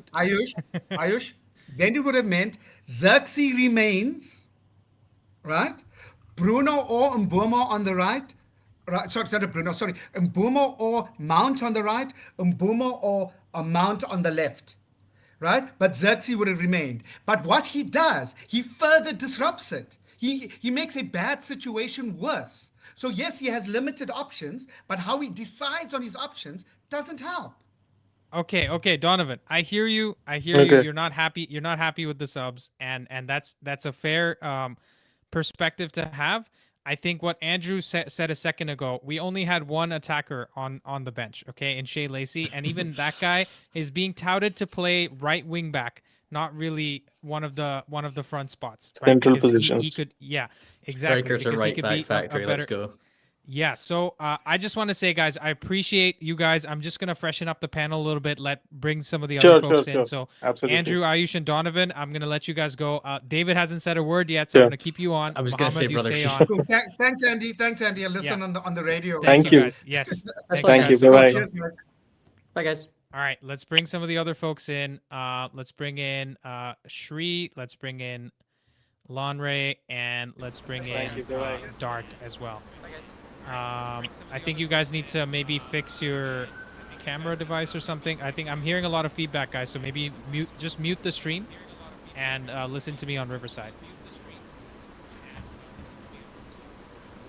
I'm just gonna mute Lonray and Shri because I hear some background noise. Shri, how you doing? Hey, how's it going? Can you hear me okay? Yes, I can hear you. How you doing? All right. First time calling, right? I want to take it off like, yeah, first time. Yeah. I Where heard are you about calling you from? like, Introduce yourself. I'm on vacation in India, but I live in Cali. Nice. And what were you saying? Sorry, you've been watching us for a while? Since Stratford Paddock shouted you out. Nice. Yeah, so for the athletic video. Yeah. Nice. Welcome. How Yeah, long have you then been supporting I United? watched a really long time, bro. Like 02, 03, Nice, I think, nice. after the World Cup, where like 2002. Yeah. 2002, yeah, when like Beckham got sent off. Yeah. So. Nice. Yeah, it's been a long journey, but that's like the one of the most frustrating things. It's like growing up when you were like a teenager, and you're watching a home game, and it's like, is it gonna be like 3-0 or 4-0?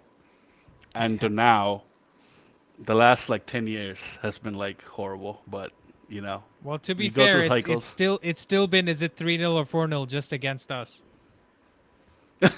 That's true. Yeah. Yeah. That's true. But Yeah. you know, we go through cycles. You know, we deal with it. Yeah, for sure. Let me just hold on. Did we? Why did David drop off? Anyways, well, okay. Nice to have you, Shri. Dart, how we doing? It's been a while. I can't hear you, Dart. Yeah, I think you need to check your mic settings. I had a tactical question, if you don't mind, after you. Yeah, Talk to absolutely. Let me everyone. just say hi to Landre as well. Landre, how you doing? Yeah. I muted him. I'm just gonna unmute him. Can you hear me? Yes. Can you hear me? Yes, I can. Yeah, man. What's up? There's a bit of a delay in my I'm stream. hearing I don't know if feedback. it's I'm my hearing fault. myself through your But, mic. So I don't know if you have me on camera, or sorry, on a speaker somewhere. That's very strange because I'm on headphones. I'll try to fix that. Just move on from me while I try to fix that. Yeah. Sounds good. Dart's also fixed technical issues. David, I know you've been waiting patiently, my friend. I still can't hear you though. Okay, so bunch of people having issues. It looks like it's just Muhammad and me. Muhammad, let's talk about the game, my friend. Yeah, people were talking about the substitution for yesterday's match. So I think the main reason why Cameroon substitute Matthias Cunha and Joshua Zagzi, the Joshua Zagzi substitution, I think it doesn't make sense that much, but he's the manager. Who are we to challenge what he has done? But as for Cunha, I think we lack more energy, and he brought those two players, Manuel Ugarte and Matthias Cunha, in order to have more energy You to mean the Mason game, Mount? because it's like You mean Ugarte and Mason Mount, right? yes, Mason Mount and Ugarte. Because since when we scored the goal, it's like we drop up. So and we needed energy, and him bringing those two players, I think we might have more energy. Likewise, Patrick Dogu, but Dogu added nothing to the game. It's like his head is not in the game at all. And people have been complaining about our team not performing as the way we're supposed to. And we don't have a serious team in Premier League that has 63 years of age midfielders. us we do have. And another issue we do have as of yesterday's match, we lack so many players going into the box. So that whenever we cross the ball, not so many players are there within the box. Maybe sideways, maybe to the left or to the right. That's the issue we've been facing a lot with Bruno Fernandes. He always Oh, Mohammed cut out. David, I think I can hear you now. Awesome. Yeah, I think somebody in the chat claimed that I was a PGMOL representative, but I'm actually a referee. So I do referee on the weekends. But yeah. Oh, are you actually a referee? I've been that's refereeing cool, since dude. high school. Yeah. That's very cool. Okay, well, give us your thoughts about the game yesterday from the ref. Yeah, some of the calls I thought were iffy, like from far away, but when they like showed it on replay, I thought some of the calls were honestly okay. But the Wan-Bissaka tackle, I can't recall if it was the midfielder that scored or Wan-Bissaka, but one of them should have been. There were two, both of them. So I thought Wan-Bissaka was a straight red. Maybe that's just me. I thought that one was a straight red, and then the one from Magasa should have been a second yellow. Yeah, there should have been at least a red. I can't recall. I don't remember there being two reds, but yeah, there was at least 1 second yellow that should have happened. Yeah, exactly. And then what did you think about the ref breaking the flow of the game in the first half? I think sometimes like I do that as well in like high school varsity games where it's tens. What you want to do is sort of you tell them before the game that like, hey, if you guys can't play clean, we're gonna stop every minute, and it is a disadvantage against us in that game, like you said earlier. But I think he was trying to just manage the game, and that was his style of managing the game. But it wasn't physical though, David. It when I watched the game, West Ham was giving us a lot of space on the ball. We also weren't playing with this like I'm gonna kill the other player type of intensity, right? So I didn't see that physicality. I would understand what you're saying if you remember watching like prime Klopp and prime Pep play against each other, like City Liverpool. Those games used to be high intensity. So what you're saying, if you're saying that about that game, I hear you, right? But actually, you watch Anthony Taylor and Michael Oliver and all those top refs in England, when they manage those games, they let things go. Yep. Right, and that's what I'm saying. Like he was way off in terms of how to manage that game properly, in my opinion. Because I agree. Excuse me, if he lets things go, that's how you look better. Because ultimately, listen, any ref that's managing, because I think they get paid differently as well based on which games you're managing. I think so. Maybe I'm wrong about that. But they have different tiers of refs and all that, and the bigger games have a different prestige to them, right? So any ref, just like you or me in our jobs, we want to do better and better, and we want the top job eventually, right? So if he's auditioning to eventually go manage the City Liverpool game or the City Arsenal game, one of those games, that was a very bad audition from him. Yeah. That's the point I'm trying to make. And again, like he's a newer referee to the EPL as well, and I think he's trying to build that reputation with the players as well. I think that's why he's trying to manage it that way. Like I'm not saying that was right. Like you said, if it was a more seasoned referee, he would have probably let the game things probably would have left the game flow a little bit easier. Yeah. I Maybe think what he was happened like was Mike also Riley trying he to started the game out calling some fouls, and then he felt like he needed to be consistent, so he kept going deeper and deeper into the hole by calling everything that he saw, and that was the problem. But Shri, please go ahead. You had a question earlier. Oh, the question. Okay. I have an issue with like the 3-4-3 base, right? It seems to only work when the opponent is like pressing us. You know, like if you watch like the last few games, especially like the Everton game and this game, they are letting like the two RCB and the left center back have the ball, or they're letting them free, and then like blocking the passes, right? The path to centrally progress. So we haven't seen like a fix from Amarim on how to deal with that, right? Like when how do we better get?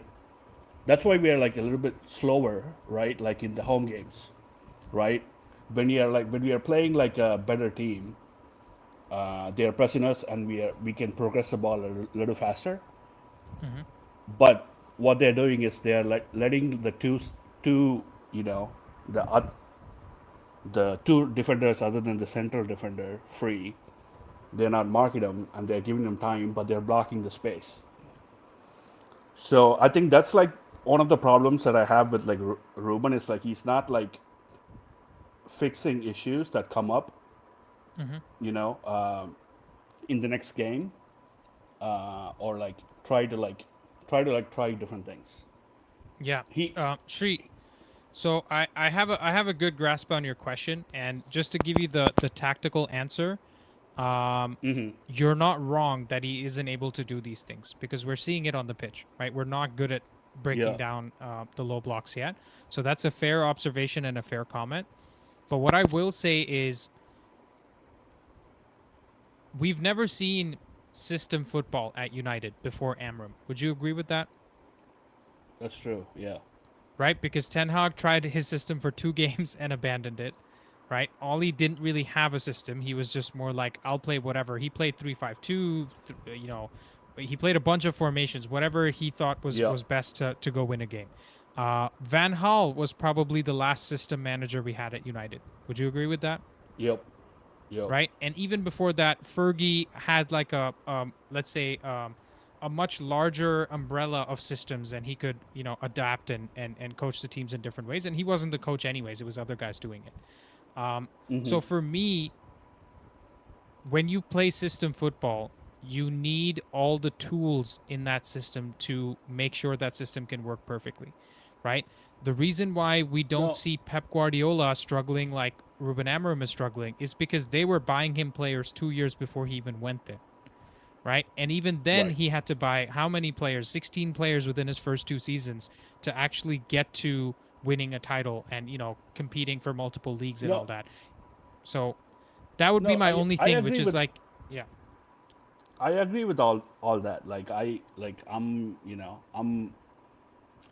not like in a reactionary kind of like mode. It's like, you know, we have to like fire like Ruben right away. It's like that's not my intention. It's like because like I'm like a hater of like the 3-4-3, right? Yeah. Like I never wanted to hire like the 3-4-3 in the first place because like I've seen like, you know, Tuchel and Conte and all that. But I understand it's like it's gonna take a minute.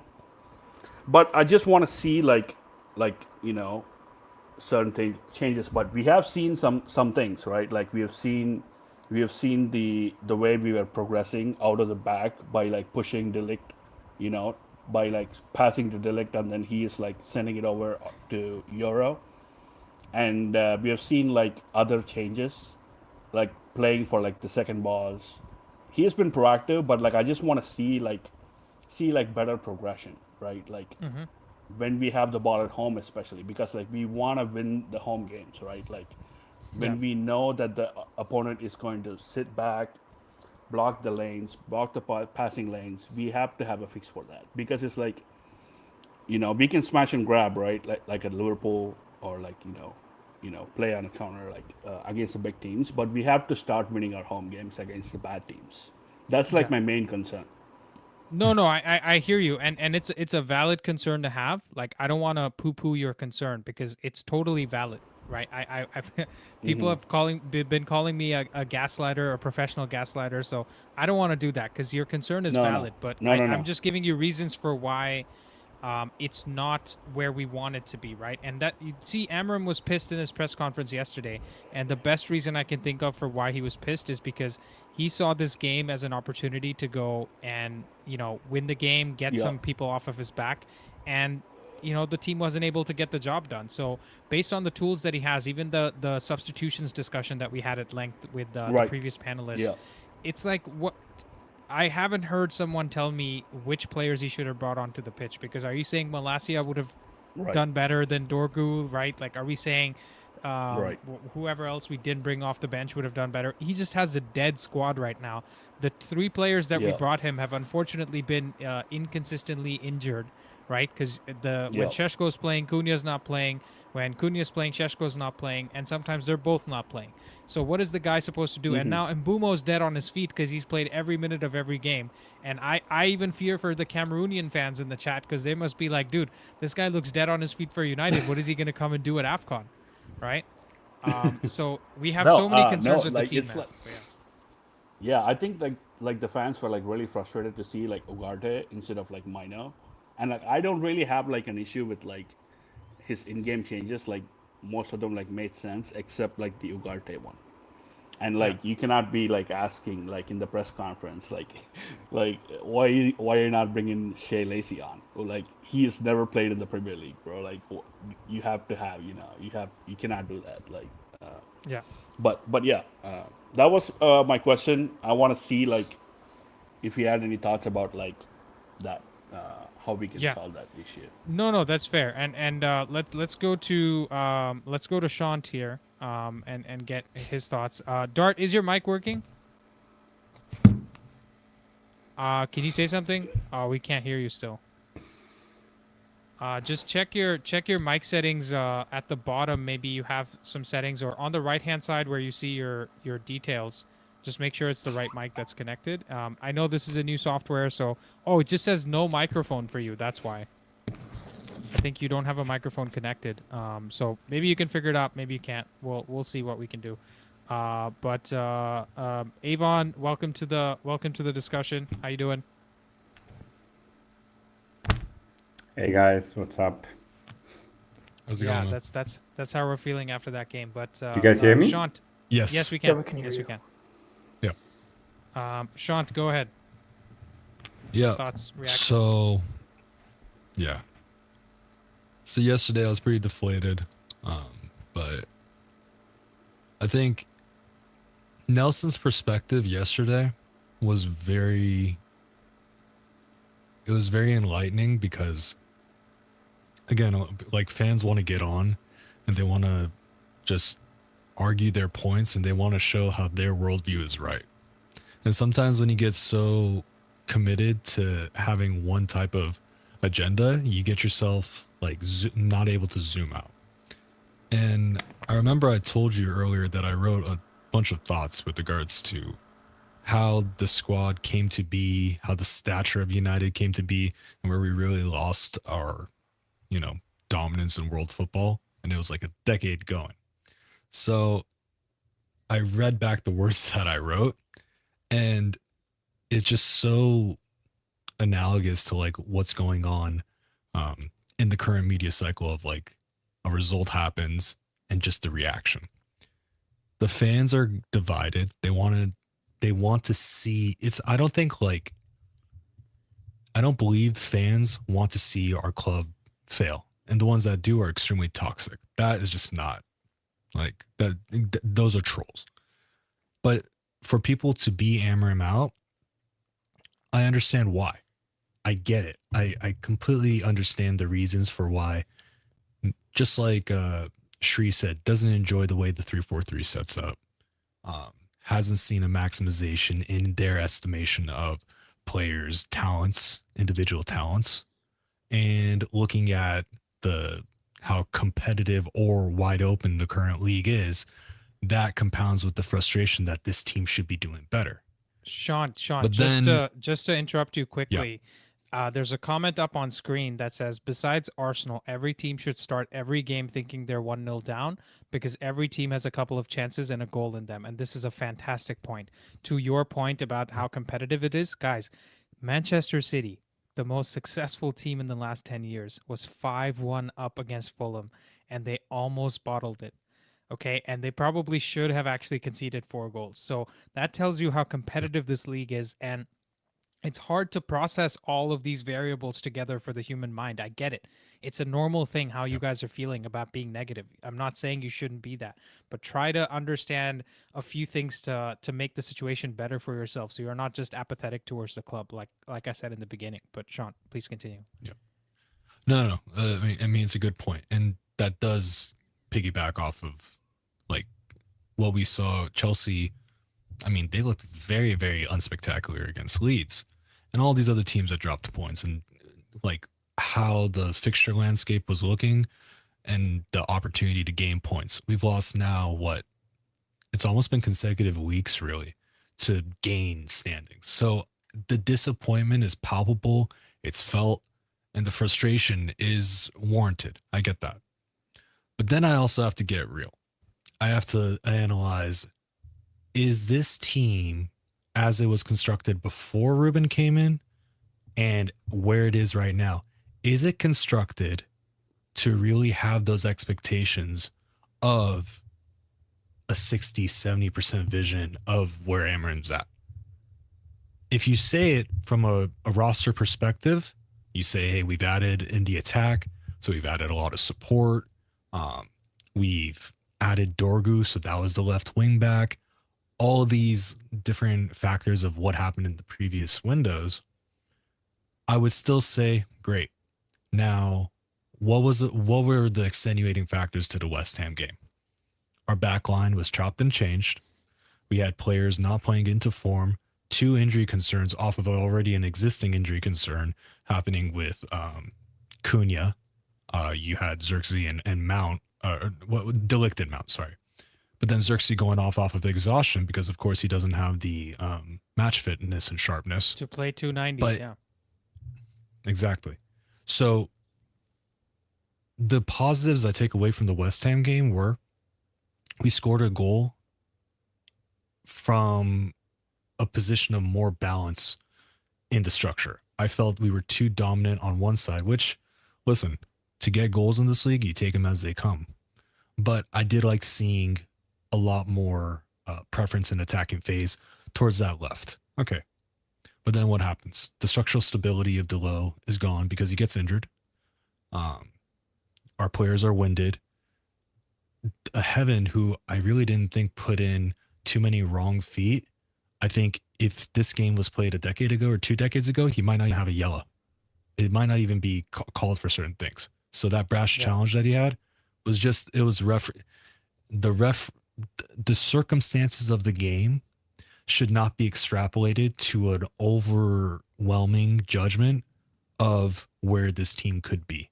And I think that's where the result was frustrating because it doesn't extenuate the time, or it doesn't extend the time that we have and the patience to see through this period. Is another, there's so many factors that just say, hey, this was a frustrating game, just like the Everton game was frustrating. And then the wins, like against the Crystal Palaces and the other teams that are, pulling out great results and are placing greater than us right now, those wins are now dissipated because of the disappointment. So I think the fans need to take a good hard look and understand that the current depth in squad strength that we have is not set up to handle 2 or 3 main main features of it go out, or the defense being chopped and changed. So that's, I think I come away with this being more understanding. I still have patience, but I think all of this now surrounding talk with the top reds and a lot of the United greats trying to dogpile and talk about this Mainoo conundrum. I view it as if Mainoo, from that first training session, when Amram's literally gesturing, I want you to show availability to receive the ball, make a quick pass, turn, and have that acceleration. We've not seen any change or improvement from that first day that Amarin got there, of either his physical capacity or his mental capacity to play in those 2 roles. So, and that's not an indictment on Mainoo, but we're just saying, okay, we gave this a run. Now it's shit or get off the pot. Yeah. It's unfair for Ineos as a sporting overseer to hold a player who wants to get game time, who believes that he can go in a different setup. We've had many players that have come from the academy that have gone to championship teams, that have gone abroad and believe that they should go and, Sean, basically can I take their just talents elsewhere. interject and react to one thing that you said, and then I want to hear from a quick mic check from Dart, then from Avon, and then back to Dart. But I'll say if you look at Chelsea's 2 games in the past week, they played Arsenal right down to 10 men. It was a very exhausting game for them, and they did very well to come away with 1-1.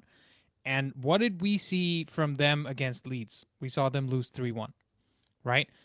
I think there's a case to be made that us playing against Palace and then West Ham is a comparable level of fixtures for where we are in terms of where the squad is, in terms of where we are in our rebuild, right? Because yes, Arsenal's top of the league, they're not as good as Palace, but we're not as good as Chelsea, right? So I think the Palace game, and Palace have been great this year, right? Nobody can argue with that. On underlying stats on the table, they've been very good. So when you see someone like Chelsea struggling against a Leeds team who, will do well to stay in this league, is it really that bad that we had a draw against West Ham when there were some good moments and we had a decent performance from many players? Because let's not forget, Aiden Heaven stepped up to the first team for the very first time, playing in the most pivotal center back role in the middle of the team, right? So, and considering that Mbumo was not on it, Cunha was not on it, this is a game we lose 3 or 4-0 last year, right? But this year, what did we do? We got a draw, and we're disappointed with the draw. So I think, to be fair, maybe our expectations of the team are outpacing the growth of the team itself, in a way. And I think that's what Sean was trying to say as well. Dart, can we get a quick mic check? Nope. I see a device connected, so I don't know what it is. Yeah, device is connected for you, so it should be working. But anyways, we'll go to Avon. Avon, how you doing, man? Dart's having tech issues. Look at me as a brown guy being a tech support on my own stream. Yeah, there he goes. Okay, he knows. Okay, Avon, how are we feeling about the game, man?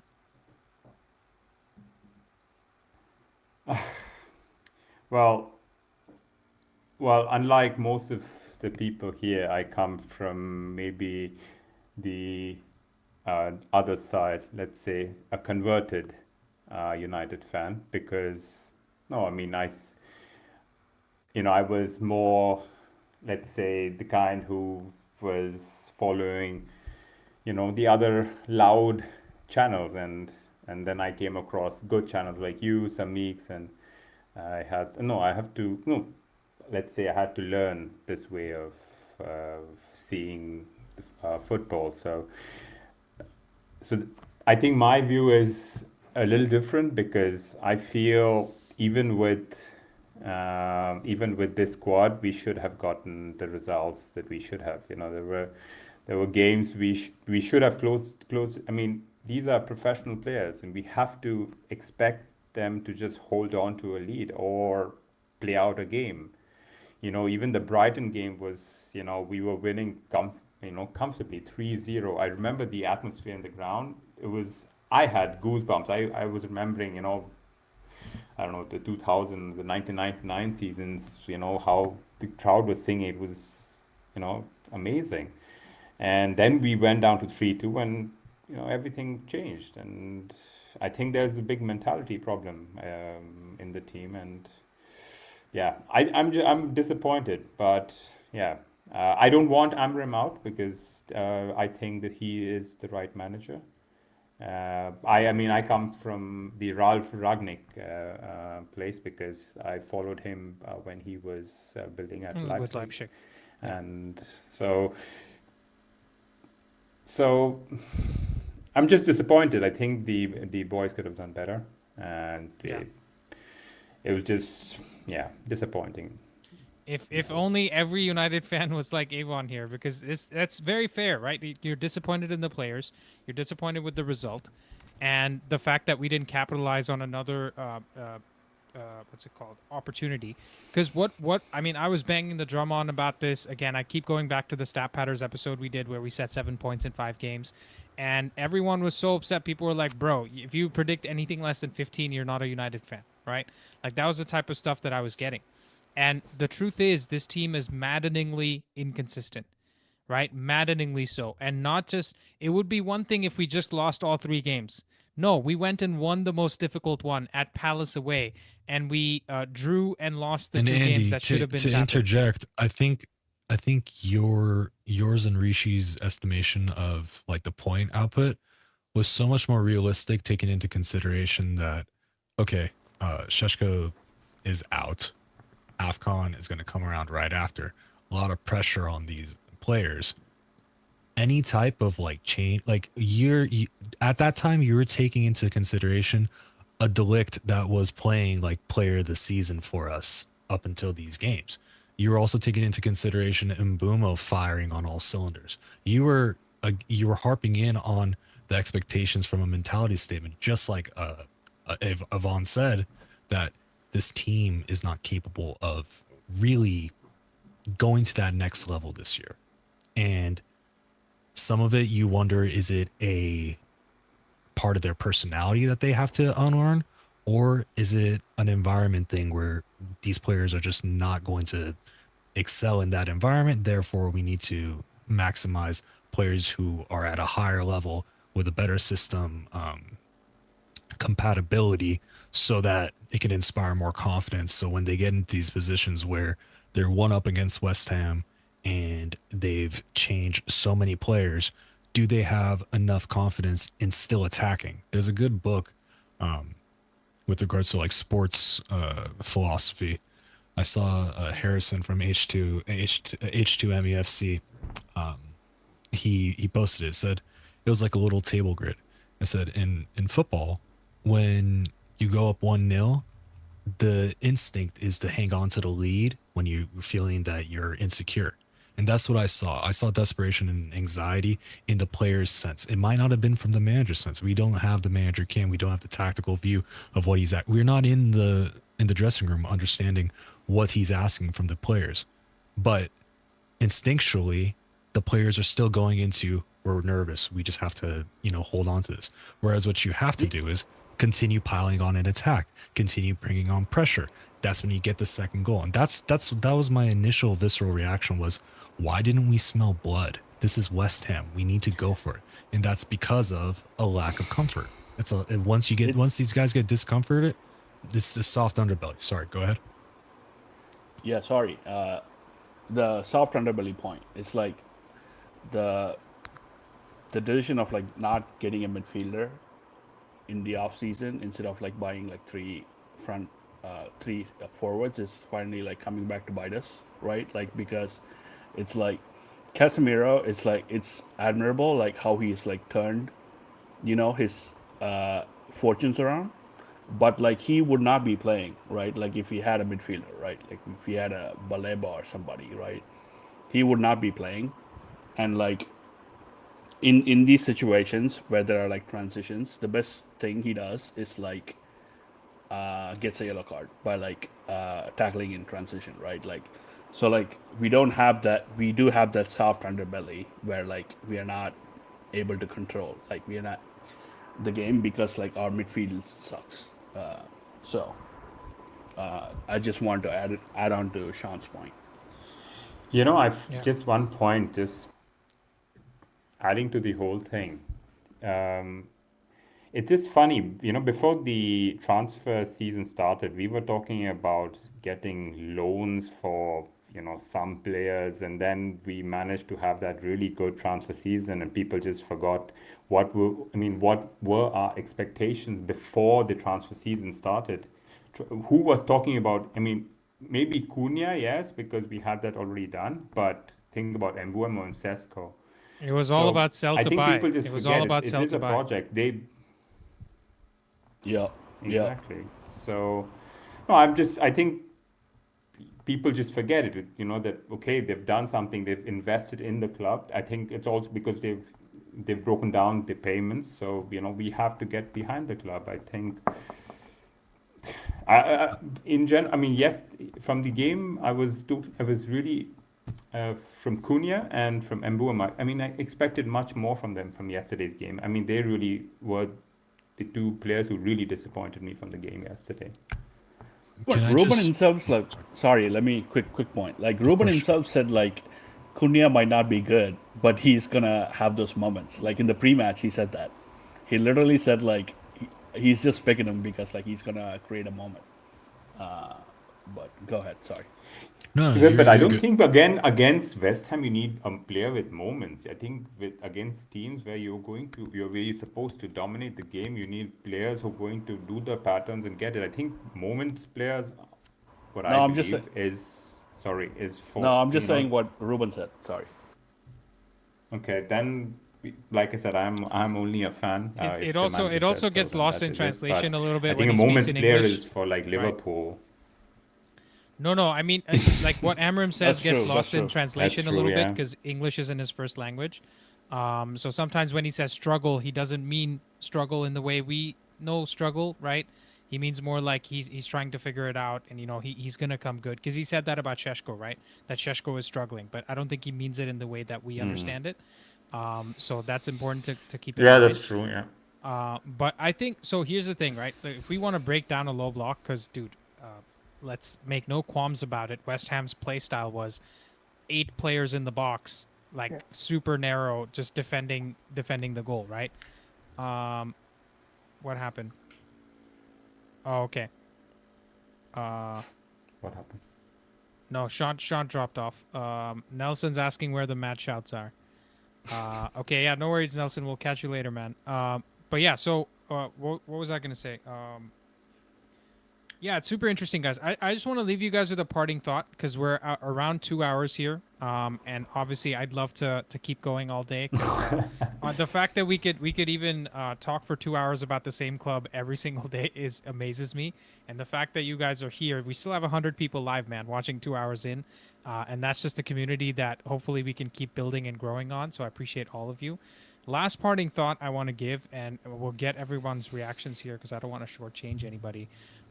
Kalyugs, who I believe his name is Shivam, who's a contributor on the channel. He was on one of the footy fan debates, a couple of weeks back. He shared something on the Discord today that I've seen before, but I just want to go back to him and give him a shout out. So let me just see if I can go find the... Oh, yeah, here it is. So Kalyuk said our underlying stats are decent. United are 5th on expected points. After 14 game weeks, our previous years looked like this, right? So 24-25, like last season.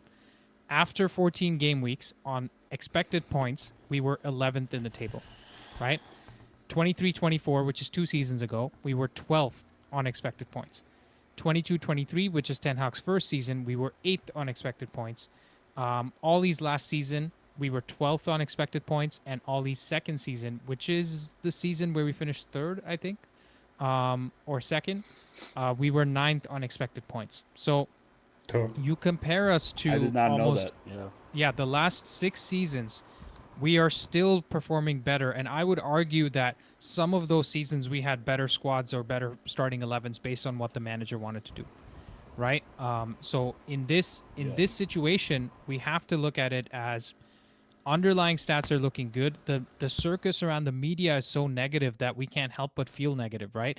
And as fans, we like to get excited about stuff. Like when you see, we've all invested in the stock market here.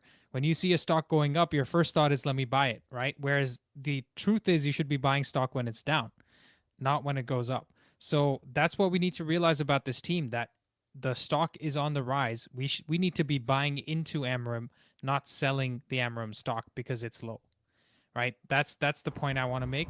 David, your thoughts?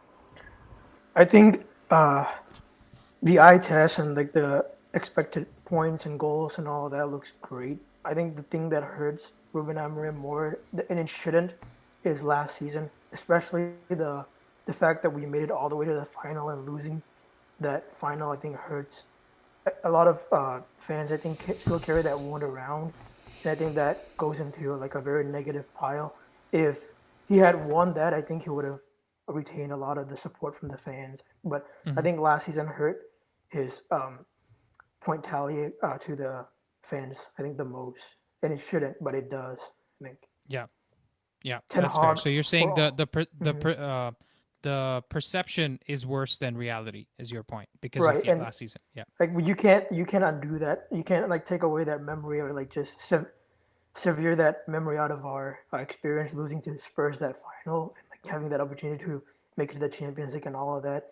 I think Ten Hag, for all his mistakes in the transfer market, he did win the finals except for the first FA Cup 2 trophies, final. yeah, and he made it to a 3rd final as well with the FA Cup, right? And he made that very clear every interview, like 2 trophies, guys, 2 trophies. And I think that a lot of but fans, also, like I wonder now with the transfer business that we did do, if we get the Champions League money by winning last year, I think we only add 1 more player than we did this year.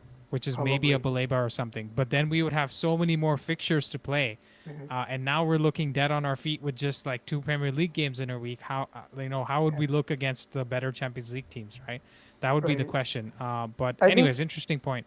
outside of the finances, I think most of the fan base probably just cares about winning or losing in title, right? Like the finances, yeah, we can probably do one more. There's probably like other repercussions, but the memory of losing that final, I think, stings a lot. And I think Yeah. that, yeah. That's a fair point. That's a fair point. David, let's go to Avon. Yeah, again, trying to be pragmatic about it. I don't like the comparison towards last season because, I mean, I see it how the owners have seen it. They've asked him to come in at a time when the club wasn't turmoil. I mean, we needed a fresh start because it was getting toxic under Ten Hag. It just looked like the team wasn't performing. So they brought him in with the idea of building for the future. So uh, I just don't want to compare what he did last season. I mean, because you were telling about, comparing how we did in all the previous seasons. I just want the team to be doing well this season, putting out the numbers. I'm just as a fan, yeah. I'm enjoying the football.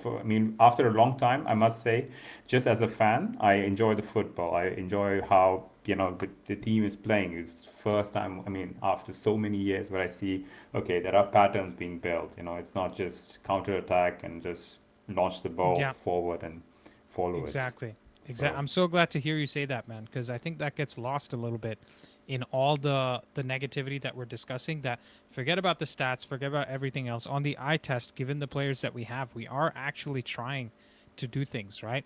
And I think, and again, I'm not saying the fans that say this are wrong for saying this, but a lot of the fans, if you watch my video from yesterday about the Amram out stuff, I think fans would rather us just prioritize every season as a standalone season than think about the club as a structure that you need to build over 3 to 5 seasons. Because you can no longer, Chelsea used to do this in the early Abramovich seasons, where one season Abramovich would just go crazy and spend a bunch of money, get some players in, and they would win the league, right? You could even argue Conte winning the league was a little bit like that. Like they just had the perfect set of players for Conte's system. Nobody else was ready to come and compete, and they just kind of won the league. But since then, you really need a structure that's established over multiple years to do well in the league. And the longer we go on, it's becoming harder and harder to even get to top 4. Like it seems like you actually need a structure and a long-term plan to even get top 4. Forget about winning the league. So I understand the fans that want to say, I only care about doing well in this season. Next season is next season's job. I totally understand it. But at the same time, if we're not ready to take some of the pain from last season or this season, then we should also not be expecting us to win the league anymore.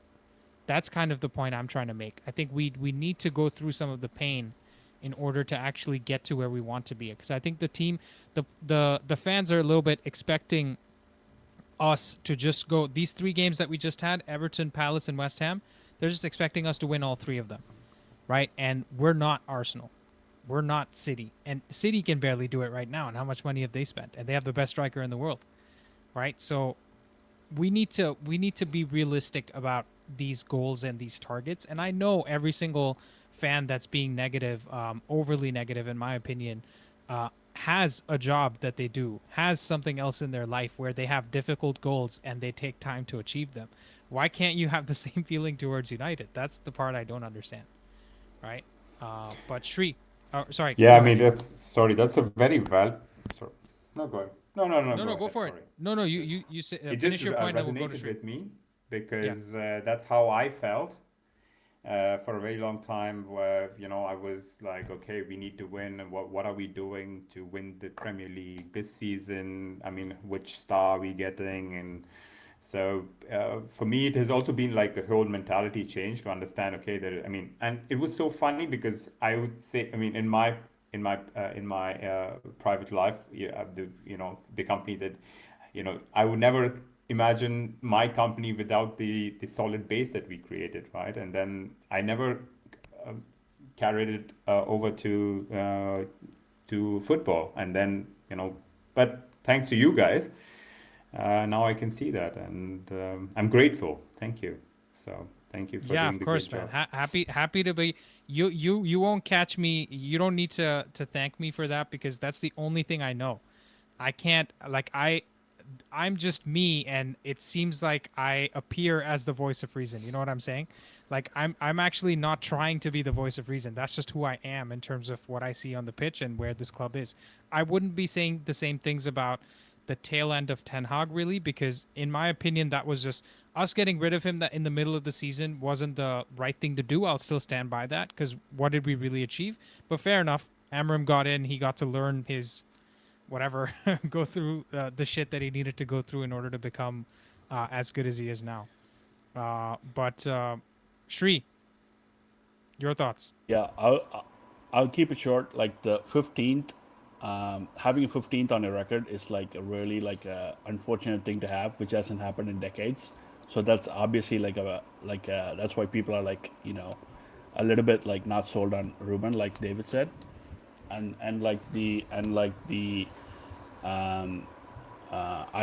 I'll try to remain patient. Like we need like we need a proper rebuild. But I will say though, like if they don't win at Wolves, the chirpers are gonna go even crazy, I think. Yeah. And it's not like a tactical thing. Like the players should be able to beat like a team with like 2 draws in the league. So I hope they do that. But yeah, that's it. Yeah. It's a good point, Tree, and I'll leave you guys with this. We're gonna end the stream here, but my absolute last thoughts on this is when I look at Amram, right? When I look at Amram, the way he talks, the way he conducts himself, the style he's trying to build, the amount of negativity he's gone through, right? Because I'm experiencing 1% of the negativity that Amram gets, right? This guy gets more negativity thrown towards him than some politicians and world leaders, right? Like it's on a level of like Trump, maybe, right? In a sense, in terms of the negativity he actually gets with United. And yeah, sorry, what is it? What is it, Oven? What do you have to You're say? just downplaying it because I know he told himself he just protects himself from the the media. You're on social media, on YouTube. I think you're open to much more criticism. A lot of criticism as well. I don't know how much he received, but I know how much it comes on No, YouTube. I'm saying no. Whether he reads it or not is different, right? But it is directed at him. He doesn't read it, but I'm just saying it's still directed at him. So my point is, when I look at Amram, I just see somebody that I back to get us back to the top, right? This seems like the if he was a horse in a race, he'd be the horse I'd be picking to put money behind, right? That's what I'm saying. So I think people get lost in that because they just maybe just want to be negative, or they feel like it's the easy way out, that we just sack him and go get the next guy. But let's not forget, we were all here happy with the Ten Hag appointment when we appointed Ten Hag, because he seemed like the right guy to get us to the top based on what he had done with Ajax and everything else.